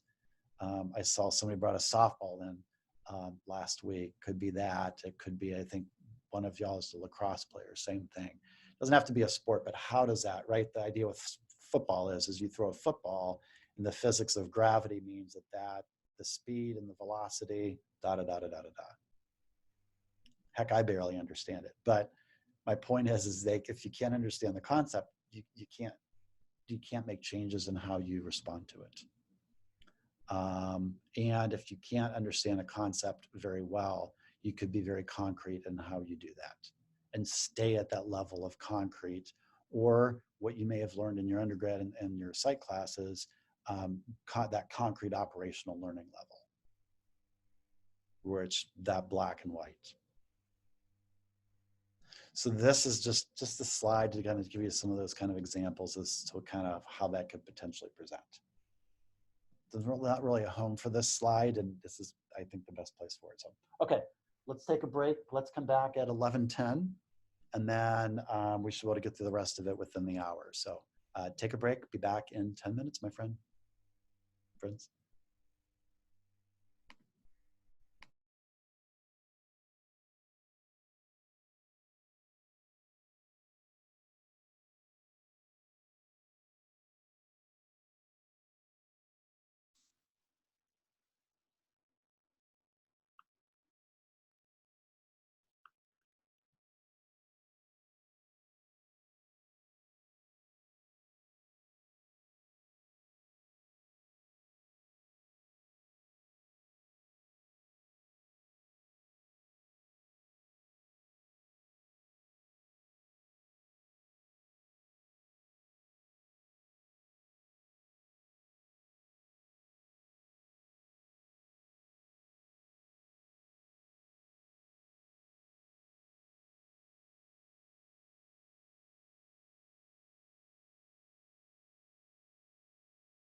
All righty, everybody.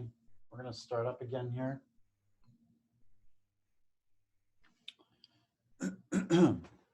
So hopefully you're getting situated again. I took us back to an earlier slide because in the sequence of how we talk about things, talk about sequencing, what we're going to talk about for the next 2 slides, I think it's 2 slides, fits where it fits. However, I want to take us back to where that came from. Okay. So on the screen right now, you have the chaos to order slide. It's one of the earlier couple slides here. And when we talked about learning and memory, we talked about that there's attention controls, that there's spatial and temporal sequential ordering, and higher order cognition. So we're done with that first piece. Next couple slides, we're going to talk about the next 2. And then we're going to talk about higher order cognition as the last part of our discussion here with cognition. So just wanted to show you kind of where we're at. Okay, so that's it. So that's where that's originally found. I'm going to go through a bunch of slides to get to where we were at. So hold on.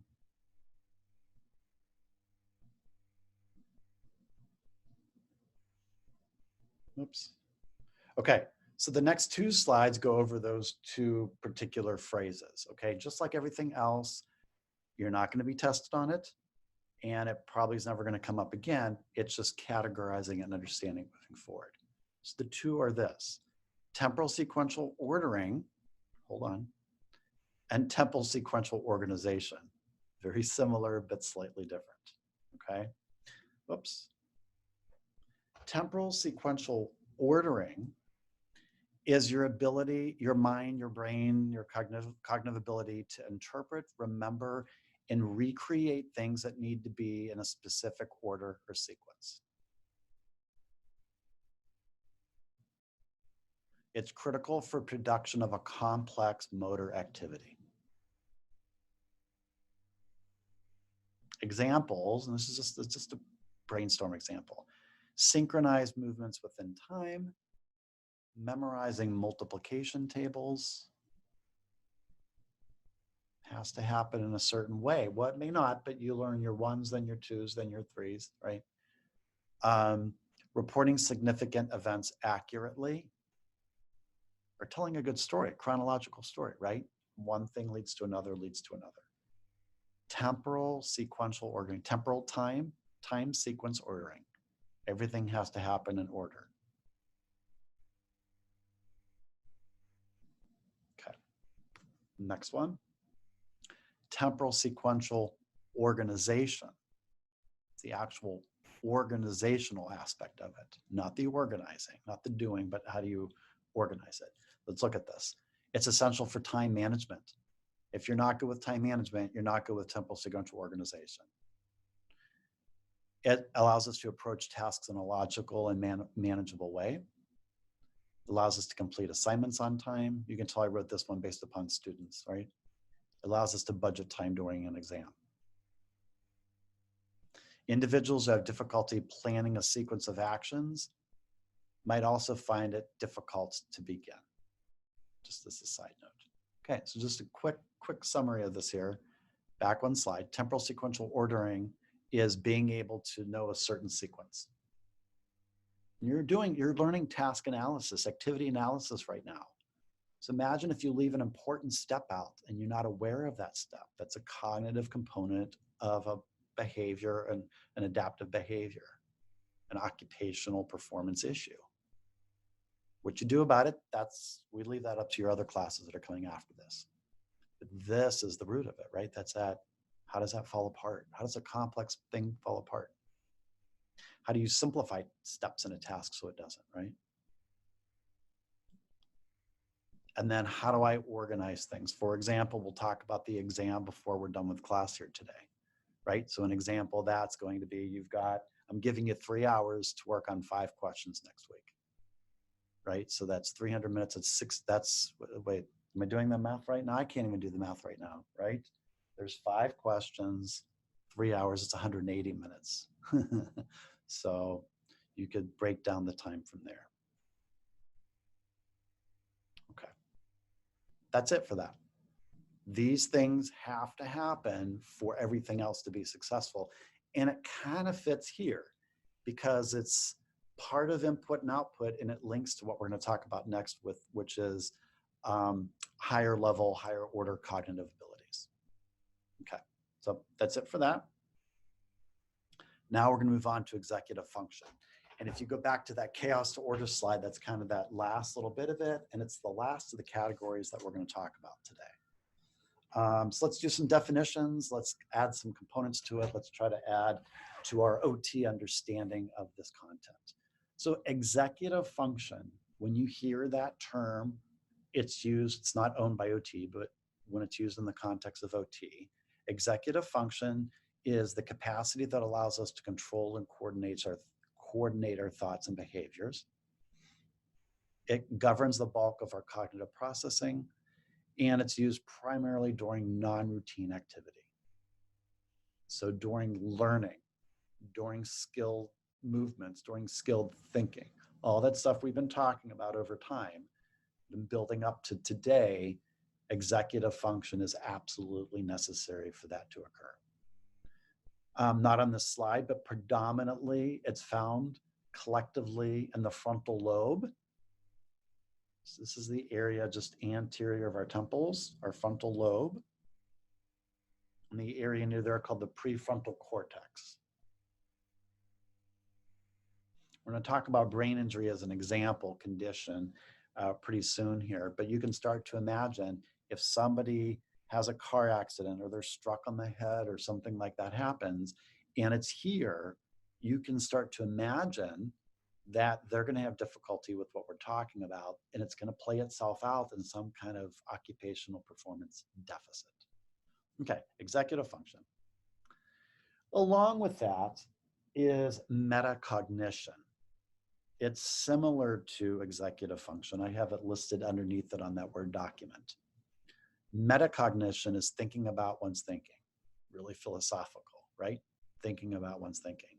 It allows a person to understand and manipulate their own cognitive and perceptual processes.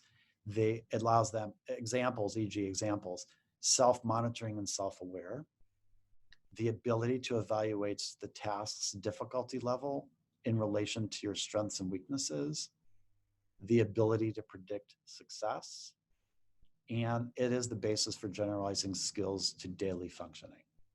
So there's a lot to unpack here, and I've often, it depends on how I go about doing this. Given how we're teaching that this year, I think we're going to leave this slide as is, because each one of these you can unpack in its own way, but I think you could kind of make sense of it.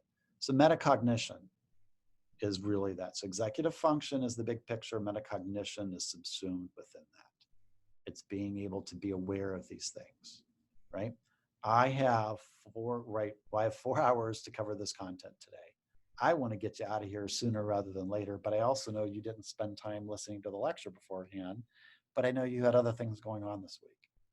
So my metacognition is getting me to get this to within about 3 hours, because that's my cognitive limit. I don't know if you've reached yours yet, okay? And so that's kind of what this is. Now, let's chat a little bit more about, that's executive function, metacognition. Let's chat now about executive functioning, and this is at the bottom. This is the bottom of that Word document. In order for executive function to occur, you need to have two things. Well, the next two slides, a knowledge base and a system to act upon that knowledge base. So executive function is that big picture, and a knowledge base. You have to have an organized system of generalized information, learning skills, rules, routines, and procedures, and then new information based, ordered upon that base. Okay, you may have, I know you completed your prerequisites for OT school, but you may have learned aspects of this information in undergraduate, maybe even in high school, but in undergraduate. And that's your organized knowledge base. New information is being added to it right now. Even if I'm repeating the same thing you already know, that's cool, that's good, you're in a good place. If it's not, then that new information has to be connected to it and made sense of, and you're in this in between, it depends kind of phase where you're adding to that knowledge base. but you're able to do it because of your executive function. So the knowledge base is the first piece. And then you have your executive system. So we're talking about systems here. It's this collection of aspects within our frontal lobe and other parts of our brain. When we talk about memories, the limbic system, right? So it's everywhere. And so less relevant about that, but really talking about executive function. On that knowledge base, you have this system. It lets you deal with mental functions to form, plan, and achieve goals. And then there's a whole bunch of different things here. Now, what's interesting about this is a lot of those pencil and paper tasks, exams we talked about way at the beginning of our discussion, one of your classmates mentioned, or the informal way that sometimes these things are observed, some aspect of some or all of these bulleted points might show up in somebody's occupational performance. For example, I may have a frontal lobe injury, whatever it is. You're observing me. You're like, you know what? I learned in my OT neuro class and in my other classes that I should do this, this, and this. I'm going to watch you, Mark, prepare a meal on the stovetop here. We're going to do that again. I know you have a gas stove at home, but we have an electric stove here. How do you think you're going to do? I'm going to be fine. I know how to do this. And you're like, well, we'll see how that goes, right? So you watch me, and what may or may not happen is that I may not be able to do any combination of these that leads me to be either successful or to fail at cooking. What we often do, this isn't just I'm linking this to real life likelihoods across the lifespan. Cooking, of course, is more of an adult type of thing, but regardless, is that if we cannot strategize, there goes the strategy thing again. If we cannot strategize how to direct ourselves, how to plan things, how to organize things, how to monitor ourselves, we will be unsuccessful. And it depends with this. When we think about this, comes to this, are you going to say, Mark, you should never cook again? Mark, you should never cross the street again. Mark, you should never drive again. Or, right, that's an extreme. Or do you navigate that strategy piece? Mark, your strategies are ineffective. You are not correcting the same way. You're putting the heat on too high. You're crossing the street when it tells you not to, so on and so forth. If I can't learn that strategy, you got to decide, that's where we're going with this. Are you going to let me cross the street or cook or not? Or are you going to teach somebody else externally? Remember I mentioned that about a half hour, 45 minutes ago? How to teach me and be that person to be with me. That's a big thing. That's what that evidence kind of says, right? So that's it. So this is labeling it. Not so important that you remember this, other than to know it's going to break down or fall apart.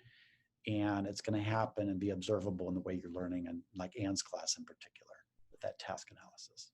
Okay, so that's the big picture. Just like we do with left and right hemisphere, what happens when there's dysfunction? Well, there's a lot. In this particular one, there's a hyperlink at the bottom. I don't often do this. If you pull it out of there, you should be able to just click it and connect to the hyperlink, where I got this one from. This is it could be any combination of these, right? Any of this can present, and it can present within the wide range of normal. Like I've been saying all along today, you and me could be experiencing some of this.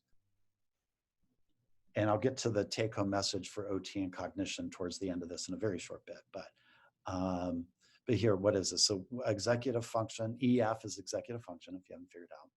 Dysfunction, weak understanding of abilities and needs. That could be, Mark, how do you think you're going to do? Oh, I'm going to do fine, and I burn my hand.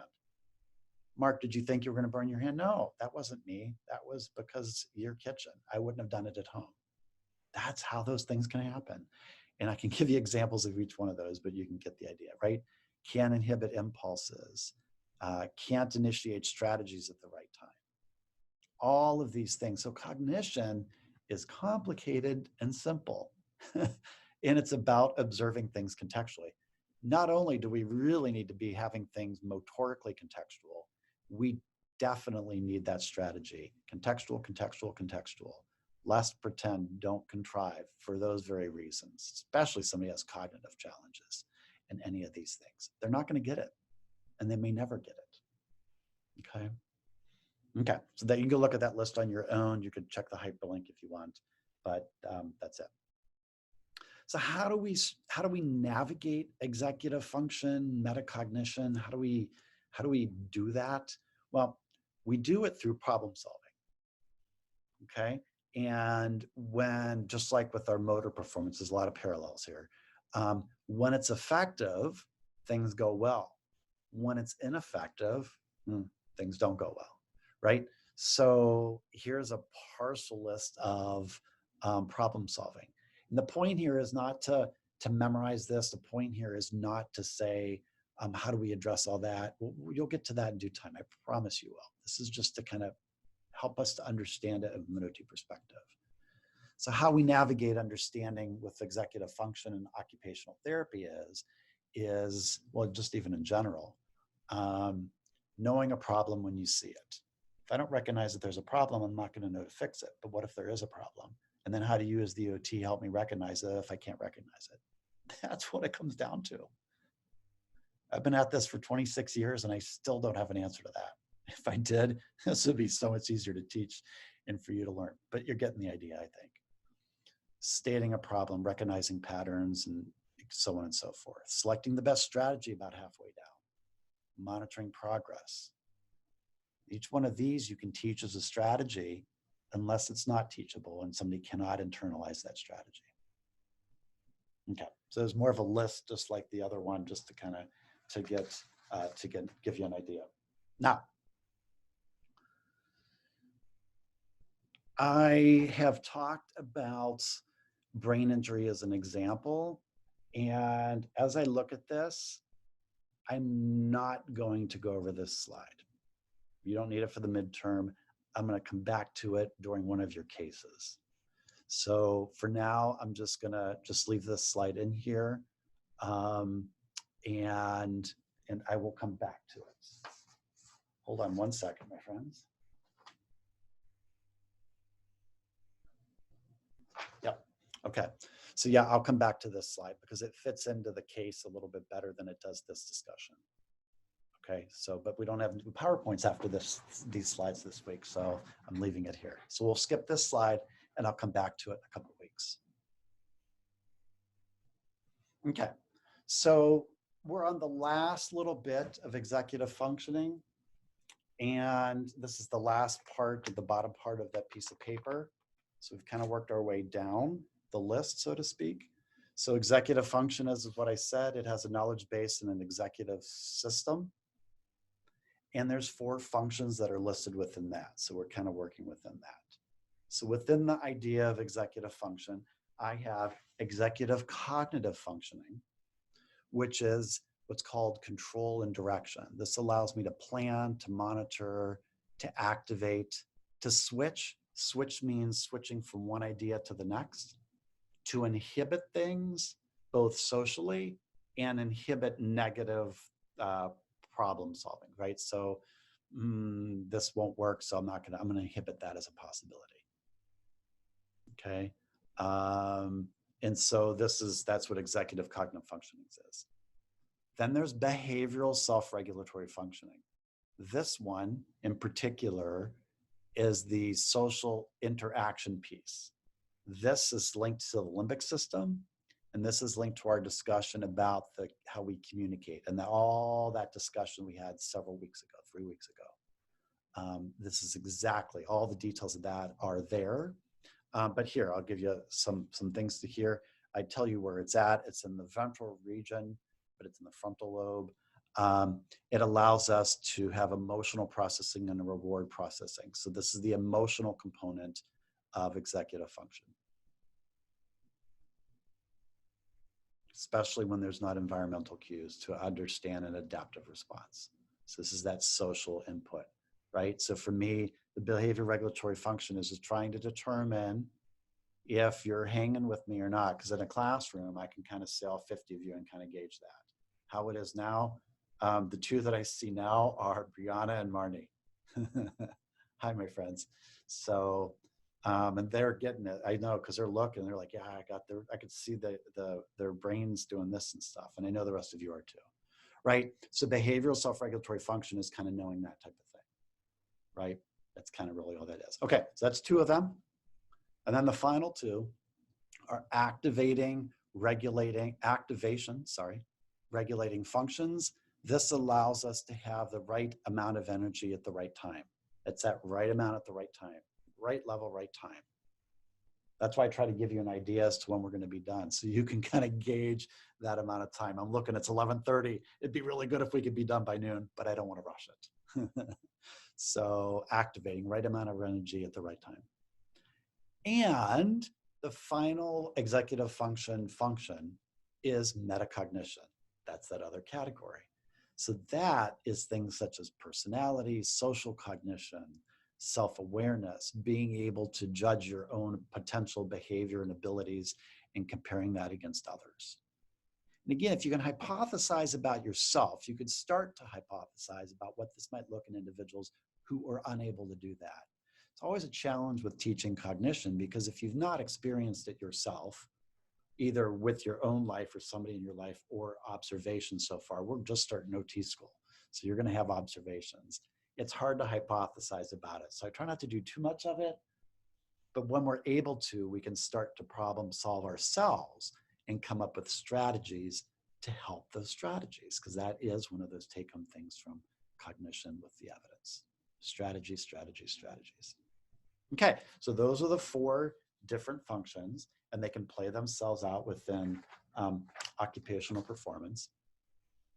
And for the next, we're almost done. For the next couple slides here, I'm going to show you, guess what? Disorders of executive function. So now we're going to how when it doesn't work well for us.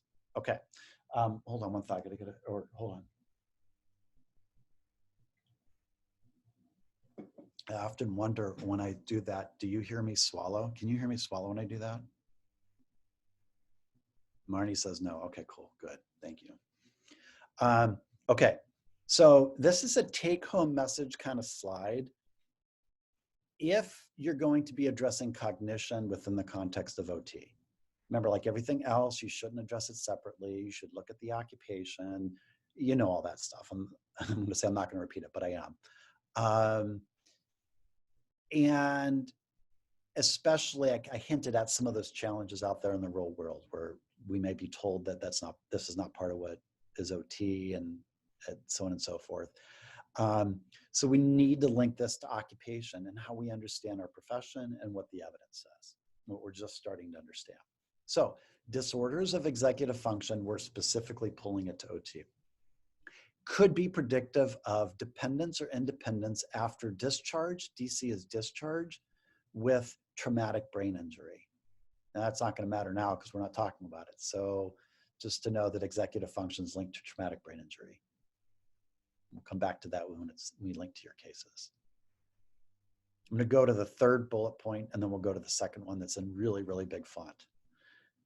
Disorders could be poor adaptation and accommodation to changing environmental and social demands. Talk about transitioning. We hypothesized about how that limbic system response could look with kids especially that are transitioning from one activity to another. The cognitive component of that with executive function is exactly that, being unable to kind of do that, not being able to keep up. Okay. However, why we care about cognition, big picture, is when these disorders, this partial list that I give, anything that I've listed so far today and so much more, when they manifest as a disability, such as the inability to do what you want and how you need to fulfill your own roles, this is the core of occupational therapy, right? Then they become disorders of occupational performance. And there's ways to measure disorders of occupational performance that are specific to our profession. And I mentioned one of them that you'll learn. It's called the Canadian Occupational Performance Measure. And you're going to learn about that in the not too far future. So executive function is not owned by any discipline. It's not neuropsychology. It's not the neurorehab doctor. It's not speech language pathology. It's not OT. But when it impacts occupational performance the way we measure it or understand it, which is why it's important we do all that contextual kind of stuff, then it's our issue, or it's our responsibility. You could be wide range of normal. Think about motor performance. It was very tangible that we can see, right? I can have a poor movement pattern with my arm, but I'm still effective. Is it impacting my occupational performance? Oh, you got to figure that out, right? We tried to do that for a couple weeks. We'll come back to it. Same thing here. Is my brain injury, is my condition, is this and that impacting my occupational performance? Can I have this injury and still cook safely on the stove? You don't know until you have me cook. And even then you're going to be guessing. It's putting that best guess forward, and that's kind of what we're aiming for. Big, big, big, big, huge take-home message here. When they manifest in a way that impacts occupational performance. Okay. So next two slides are examples of disorders of executive function. And I think we've said a lot of these, and they're pretty self-explanatory. Talked about impulsive, tangential, socially inappropriate. You could read those on your own. I don't have anything to add to that.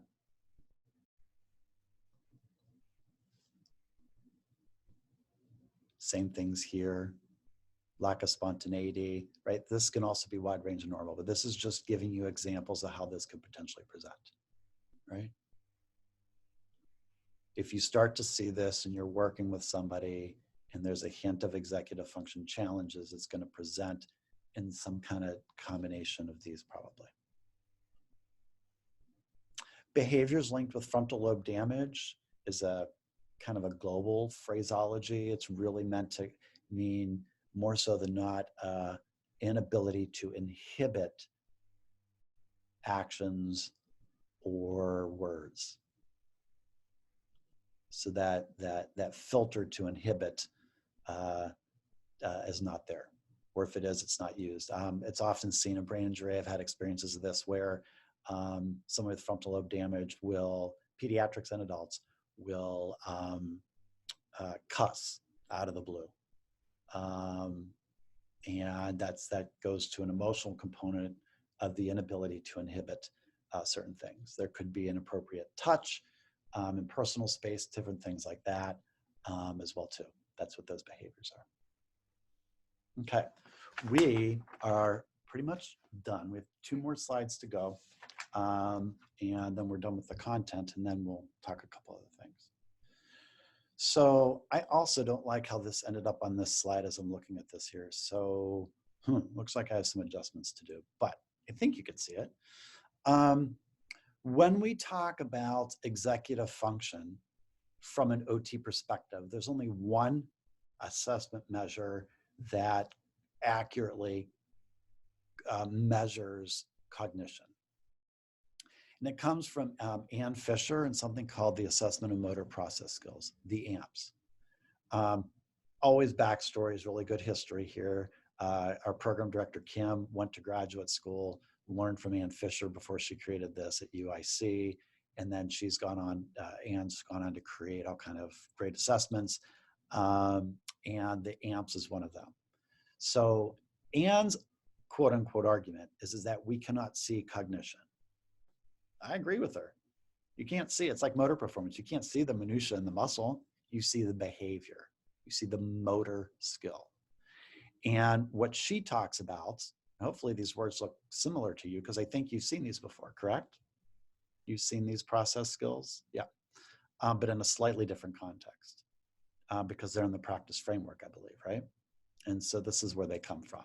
The practice framework is what guides what we do as OTs in the US. It's a good foundation to have, so we're all talking the same way. And then the motor and process skills at that level come from here, and they come from Ann Fisher. So you will learn parts of the AMPS and applying the motor and process skills in upcoming quarters as well too. But for here, what Ann, I say argues, but what she argues and says, what the evidence says over hundreds of thousands of persons with evidence as evidence here is that when you do a contextual occupation, you can observe motor behavior, adaptive behavior, and cognitive behavior with these terms. How you see cognition is through what's called process skills. So if you take the terms that I had listed earlier, a version of them, sustaining performance, applying knowledge, temporal organization, remember the temporal sequential piece? She has her words, they're words that have been added to make sense of this, to help us understand cognition as it relates to occupational performance. Take home message, good slide to hold on to when you get to that content beyond the scope of our class, right? If I have problem with the temporal sequential organization, go down to temporal organization. AMP says from a process aspect, I could have issues with initiates, continues, sequences, or terminates. And if I have issues with that, now you as an OT now can work in a very specific strategy that you can write goals for and get reimbursed by insurance across the lifespan for. It's really cool, but most of us don't do it. However, you'll be able to, right? Because then you could come up with a strategy to help me with it. I'm just going to leave that kind of right there. I think it's a good stopping point. It kind of connects a couple different classes there. It kind of brings this discussion kind of full circle. Well, and then that brings us to the last slide, which is this.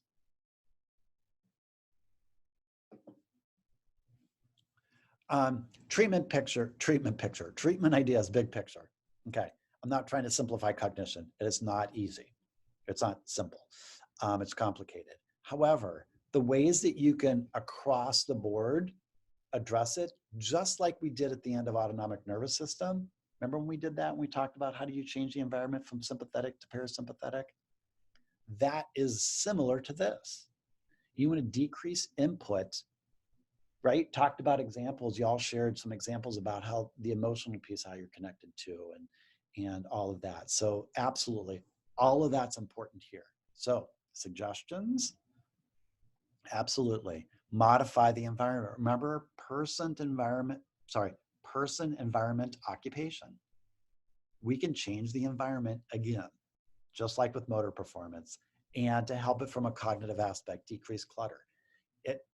Usually my stuff's really organized. If you were to see my office pre-COVID days, and even now you would see it, but right now on this, you just see me, so you don't know, but on my desk, everything's a mess. There's a lot of clutter here. If there's too much, it's too much to process, puts me in a sympathetic state, makes me stressed, da-da-da-da-da-da-da. You get the idea there, right? Location, noisy environment, quiet environment. Consider visual impact upon performance. So being able, is the lighting. I have my overhead light off, but I have natural lighting here, which I prefer because I get headaches from the lights when they come on, so I try to minimize them. Simplify the task from a cognitive aspect. You're doing task analysis. You know that complex cognitive tasks could be challenging if people can't figure them out. Simplify the task, take steps out of it, and then try to teach Mark strategies or whoever's strategies for it. Establish routines. Definitely a big thing. It's an overlooked thing across the lifespan from OT perspective. Looking at roles and routines is a foundation of who we are as occupational therapists, and addressing it, although not explicitly, I don't want to say reimbursable, but it's definitely something we can do. If somebody has a cognitive deficit, they can't organize their day and they need to organize it and do it through a routine, that is a strategy. That is OT, right? And so that's really cool. Being clear with your directions, right? I often teach with the idea that less is more. We could spend all 10 weeks adding more and more and more content to this instead of going over the cases. I don't think it's effective. I think we'll end up learning less than if we stop here, add little bits after this and start applying it, right? No more new content other than some new readings after this. Isn't that cool? So that was clear directions. Yeah, so being clear with your directions there, giving cues. Okay, so there's different kind of cues that you can give. And for now, I'm just going to list them. Feel free to take notes or not, because you'll learn strategies how to do this in, at least in your adult classes. There's an assessment that teaches you how to, a cognitive assessment that teaches you how to do that. So cues, I mentioned this earlier, right? You can, when crossing the street, cues can be written, they can be verbal, auditory, they could be demonstration and return demonstration. You're the therapist. Mark, this is how you do it. Now you show me. Demonstration, return demonstration. Or they could be a combination of any of those. And you might have to navigate and problem solve with your executive function to help a client figure that out. All right? We're done. Well, we're not done, but we're done. Questions, and I'm going to hang on after this to kind of address, as I have done in the past, to answer any kind of questions that you may have. But before we go over the readings and a couple other things and then the midterm, in case one, is there any questions or comments you all have for me? I'm going to stop sharing the screen here.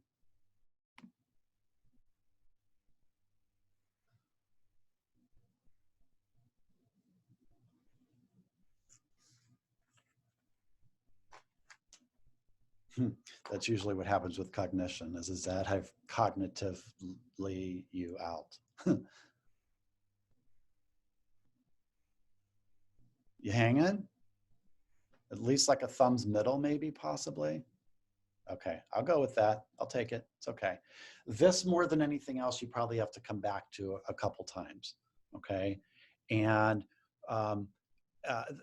when I first started this class, one of the things I talked about was, you know, the hardest part about it isn't the content. It's understanding my style, but it's also fitting this systems approach to how we kind of look at things. It does work. It is what the evidence is. It's different possibly than how you learn. And so how you've learned this. So give yourself permission. I'm asking you to give yourself permission to just take a little bit longer to get it. And that's why I'm making the midterm open book, open note. That's why I'm giving you a lot of time to get it done. And there's no way to get it wrong. It's just a matter of how you tell your story. And that's how that's how that midterm is going to go. Okay. And then the second half of, the quarter, the next chunks of the quarter are going to be applying this to cases. So, all right. So what I'd like to do, and I'm still going to open this up after this little bit of time here to talk about the assignments and stuff. I'm going to cover a couple different things over the next 10 or 15 minutes. And then for any of you that'll be the end of class. And then any of you want to stay on afterwards to chat about anything, I'll do that. For those of you that leave, I do record some of these after discussions. If the questions get a bit personal, I kind of go ahead and stop the recording. If it's just me and somebody else, it's just between me and that person. So just to let you know. But and then once this recording's done, I'll save it, I'll upload it to YouTube, and then I'll give you the link. So where to begin? A couple things. Let's start with the Cicerone reading. This is the Cicerone reading is the Cognitive Rehabilitation Interventions for Executive Functioning. Keith Cicerone, just as a side note, I went to one of his classes at the American Congress of Rehab Medicine. This is that group that I'm a leader in the stroke group on, and actually their conference is next week. And I did the brain injury training, and he's the one with his group that looked at all the evidence that exists over the last 40 some years and strategized about, it's all about strategies. And so I wanted to summarize that for you. But this article says everything we've been saying about executive function, but in their terms. So I like it because it's easy to unpack. Like it's not really deep. It's deep in cognitive terms, but you can make sense of it. And so the most you might use this is as a reference and to answer one of the questions about cognition on the midterm exam. So that's up to you how you want to navigate that. So I'm not really going to go over this in detail, actually at all. other than to let you know that that's what it's here for. This article does talk about the 2 types of brain injury. It was meant to go along with that slide, but I'm going to come back to it when we talk about brain injury case in a couple weeks. So that's this. So that's the Cicerone et al. From 2006. And that's what I would like you to take from that, if anything. Really good reference resource, good seminal article, good foundational key article to hold on to with cognition. Okay, that's that one. The cognition statement. This is the AOTA document I made reference to. It's on, I made reference to it on your email last week, and it's also, I don't think I downloaded it for you. It's separately on Canvas for you. I think it's labeled the AOTA cognition statement, cognition document. Let's see if I have the, if I have this up here. It is labeled. It is labeled. Hold on, where am I at here? AOTA Cognition Statement White Paper.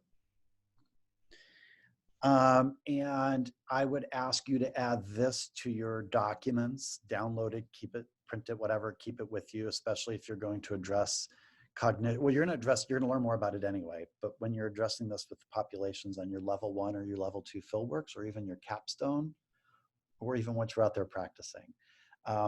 They're working on redoing this document. I've been on the periphery of it, but this is a really good OT way terminology to not just talk about why and how we address occupation.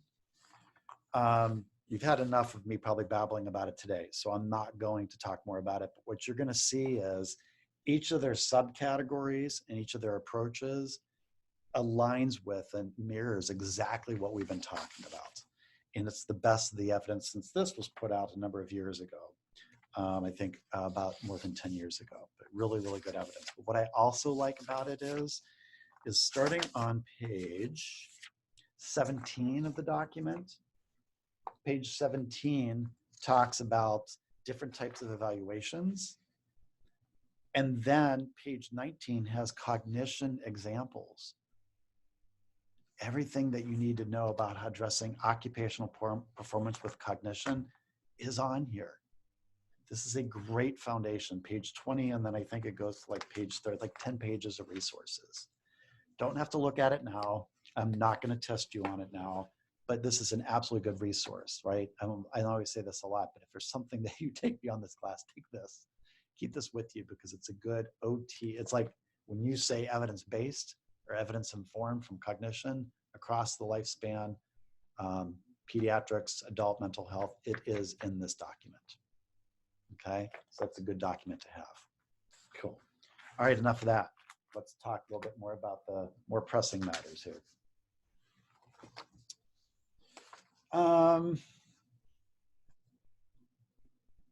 Let's talk about the case first and then finish with the exam, because I think that's where your focus is probably most at. I'm going to summarize all this in an email, like I said, probably later today, but it's been coming out on Friday. So I have a meeting tomorrow morning, so it'll probably be early afternoon that I'll get this to you. So case number 1, I did not tell you to get this out necessarily, so I'm not going to kind of hold you to that, but I'm going to ask you to, after we get done with this, if you can start to take a peek at it, it'll be helpful. So case 1, the rough draft is due next week. Yes, I realize that. And a couple of you asked me last week about it, and I wanted you to hold on until you got through your paper for Kim and your debate. Oh, how'd the debate go? I didn't talk to anybody about the debate. You survived, thumbs up, cool. Now you smile for that. So Ben's picture of him is smiling. So I don't know if he's really smiling, but I see that. So Lexi did a thumbs up. Cool, awesome. Way to go, people. All right, love it, thank you. Case 1 is not going to be collected. Case 1, I'll tell you more about it next week, but case 1 was based upon a young man, 63-year-old young man, who was an ex-patient of one of the first classes that I taught when I came here. And I built the case around him, actually built the whole course around him, basically, because he exhibited deficits in all of the areas that we're talking about. And he had spasticity, and he let us practice it on him. So he contracted COVID and passed away a couple months ago. So I'm not quite over it yet. And even now I'm feeling myself getting emotional when I think about it. So I'm probably going to not talk about it too much at the moment. In fact, a gift is being dropped off this weekend from previous classes who have worked with him. And I really wish you all were able to. But in his memory, with approval from his daughter, one of his daughters, and his best friend who always came with them, this case is about him, Michael. And so more about Michael later, but for now, I just want you to know that. And so the cases, the next 3 cases are meant to be, you start to synthesize information. And the first case is based upon his real life situation. There's a lot of information on here about his life, so you can read that at your leisure. There are 4 questions that I want you to ask. I'm going to write this all down as well too, but there's 4 questions that I want you to ask.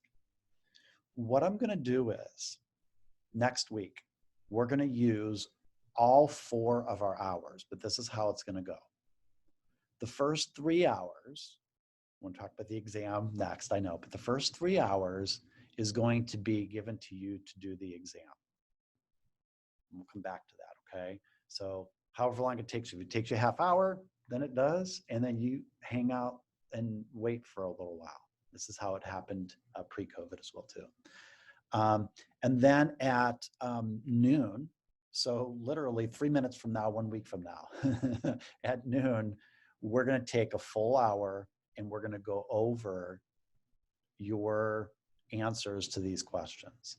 I'm going to tell you my perspective, and every 15 minutes, we're gonna transition talking about one of these questions to kind of get through them and just see where you're at with it. Okay, what I'm going to ask you to do, and I'll write this in the email, to compare and contrast what I share and your classmates share with what you have, and to kind of go from there. For cases 2 and 3, the benefit of that opportunity is you'll get to edit your answers before you turn them in for a grade, right? Like I told you, there's no way you can't get full credit for this. It's just a matter of how you tell your story. And so the questions that we have here, and again, I'm gonna go over them because I know our minds are elsewhere right now, and you may not have this case out in front of you. But some of the questions include things such as, describe how this condition is affecting his motor performance. So, and talk about certain motoric pathways. So we talked about that. Describe spasticity or muscle tone. We've talked about that. Drawing upon your knowledge of occupational therapy, how do you prioritize activities of daily living for him? Of course, you're missing the in-person piece of it, but we could still make do. Didn't change who he was. And then number 4, you have 1 reading for next week, and that's Klein Jones from 2008.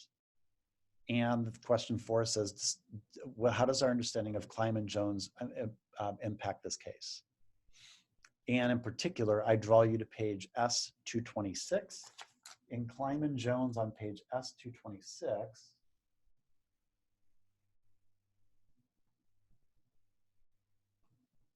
talks about how does the brain relearn after an injury. And so you look at S226 within Klein Jones alongside question 4 to answer that question. And again, I'll write all this down to guide you through it. So I'll give a detailed bulleted point. Might be a little lengthy, but I'll keep it bulleted so it's easier to read. That's it. You don't have to turn it in. Probably should type it, just get used to that type of thing, just so you can at least read it, but you don't have to turn it in. But cases 2 and 3, we will. Okay. All right. That's it for that. The last thing, but probably for you in your mind, the most important probably, and I don't blame you, is the midterm exam, the first exam. Again, I will email this to you, but you have from 9 a.m. to noon next week to write down your answers to this exam. And I'll also email this to you as to how I want this done. But what I'm going to do is I'm going to open up this meeting. So if you've got questions, you can ask me questions. I think probably the best way, so we're not interrupting anybody, is that we could do it by message. You could send me a message here. And then once that's over, that 4th hour we'll use for the case. Okay. So you've got 3 hours starting at 9 going to noon. Remember, think about your tempo control, okay, right? Cognition, a little bit of OT, laugh. Okay. You've got 5 questions to answer within that amount of time. Up to you how you want to organize it. If you haven't already, you should feel free. You should go to what's labeled, I think, the midterm examination, and download it and take a peek at it. If you haven't already, highly, highly, highly recommend it. I've been guiding you so far, but I'm going to be even a little bit more so here just for a couple minutes. I know it's the top of the hour, but we're going to finish there pretty soon. You will type these answers out. So, so download this into a Word document. Your answers will be typed out in Word document. You'll email it back to me. Not within Canvas, none of that. You'll just email. And again, I'll tell you that. So how this works is this. So that's it. So let's talk about the actual content. Let's see if I can give you any more guidance or focus with it here. And again, if you're not already looking at it, if you haven't already, I will take you through it now. So I do an introduction to this. It's worth 25% of your grade. Each question is worth 5%. You'll be fine. Don't worry about that stuff. It's just me telling you what to expect. Question 1.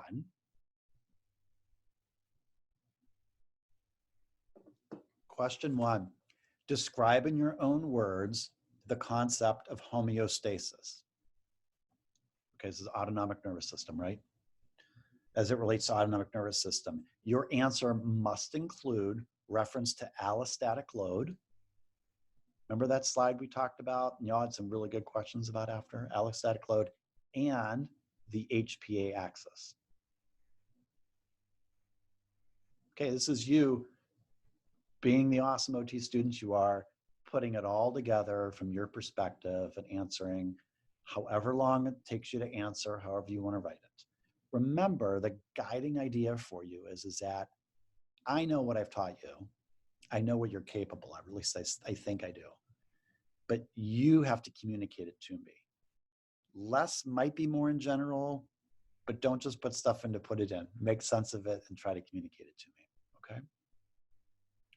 So that's question 1. You should put it to that quite well, I think. Question 2. Describe in your own words the limbic system hypothesis. Remember that slide? I talked about that, and we kind of talked about that a bit. That was a lot of 3 weeks ago, right? Your answer must include social communication and engagement and aspects of the limbic system structures. I know I said don't worry about structures, but I did give you the answers for the limbic system structures. So you just pull it right from the PowerPoint slide, and you're going to learn it by doing this. I promise you will. I hope you will. So that's question 2. Question 3. Describe in your own words the hidden curriculum. Your response must include reference to body language, school, community, and workplace. Don't be writing this down if you don't have it in front of you. I'm just reading it for you. And at least one example from your own life as to how you've observed the hidden curriculum. Question 4. Describe in your own words the concept of, I told you this was coming, I told you last week, adaptive response, also known as adaptive behavior, as it relates to our in-class discussions.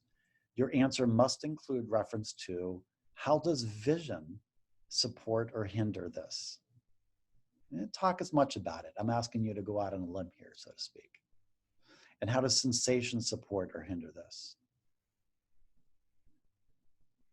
Doesn't have to be within a condition. You could just however you think you understand the information.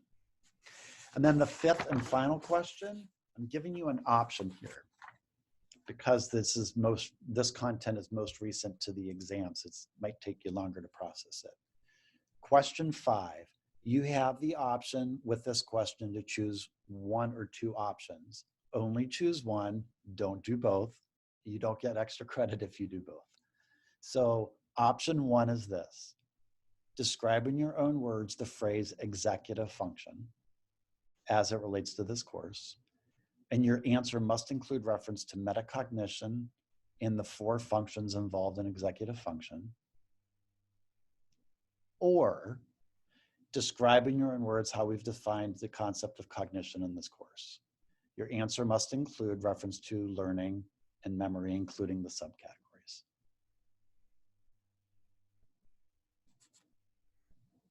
And I was gonna say, and that's it. And that's it. Y'all got this. I ain't worried about it. Okay. I will take any questions about anything right now, really.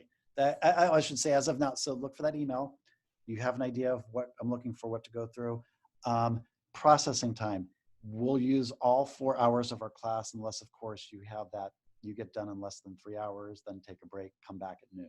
Okay, I'll tell you that. And then as soon as I get these, I'm gonna start grading them. But it's gonna take me into the following week to grade them. So we're talking way deep into this quarter before you start getting grades, which is why I want you to worry about it because you're gonna be fine. Okay, I'll give you feedback and whatnot stuff. All right, enough of my babbling. What do you need? What you got? What's going on?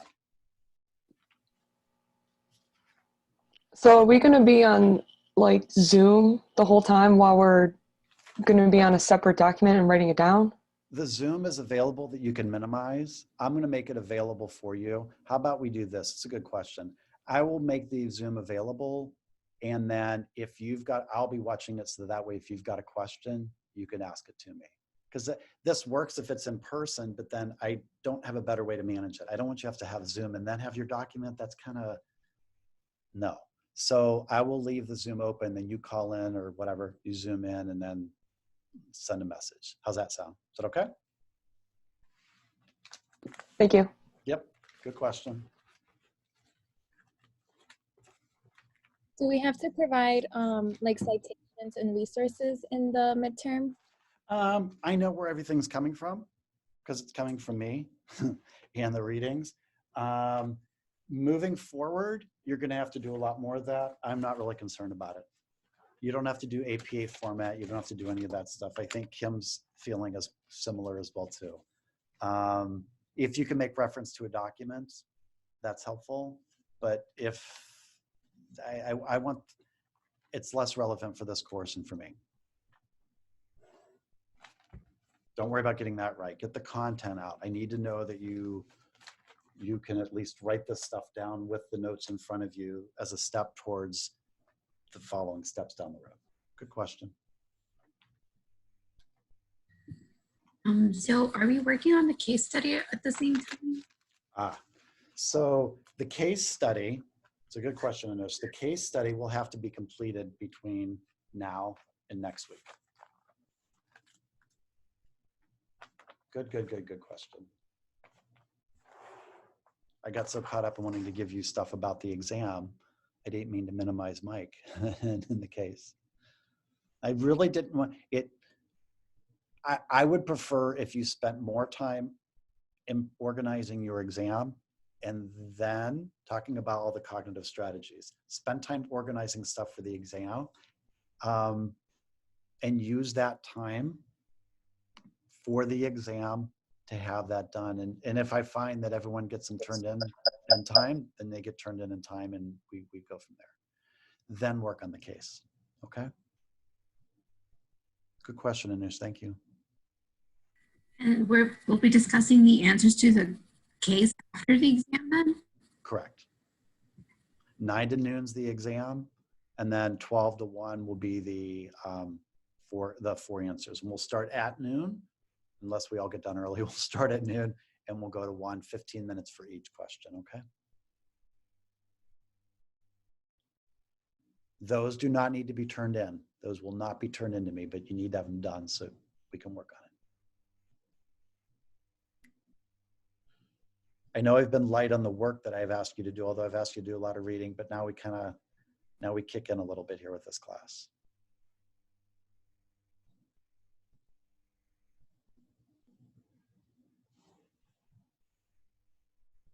All right, so what I'm going to do here is I'm going to stop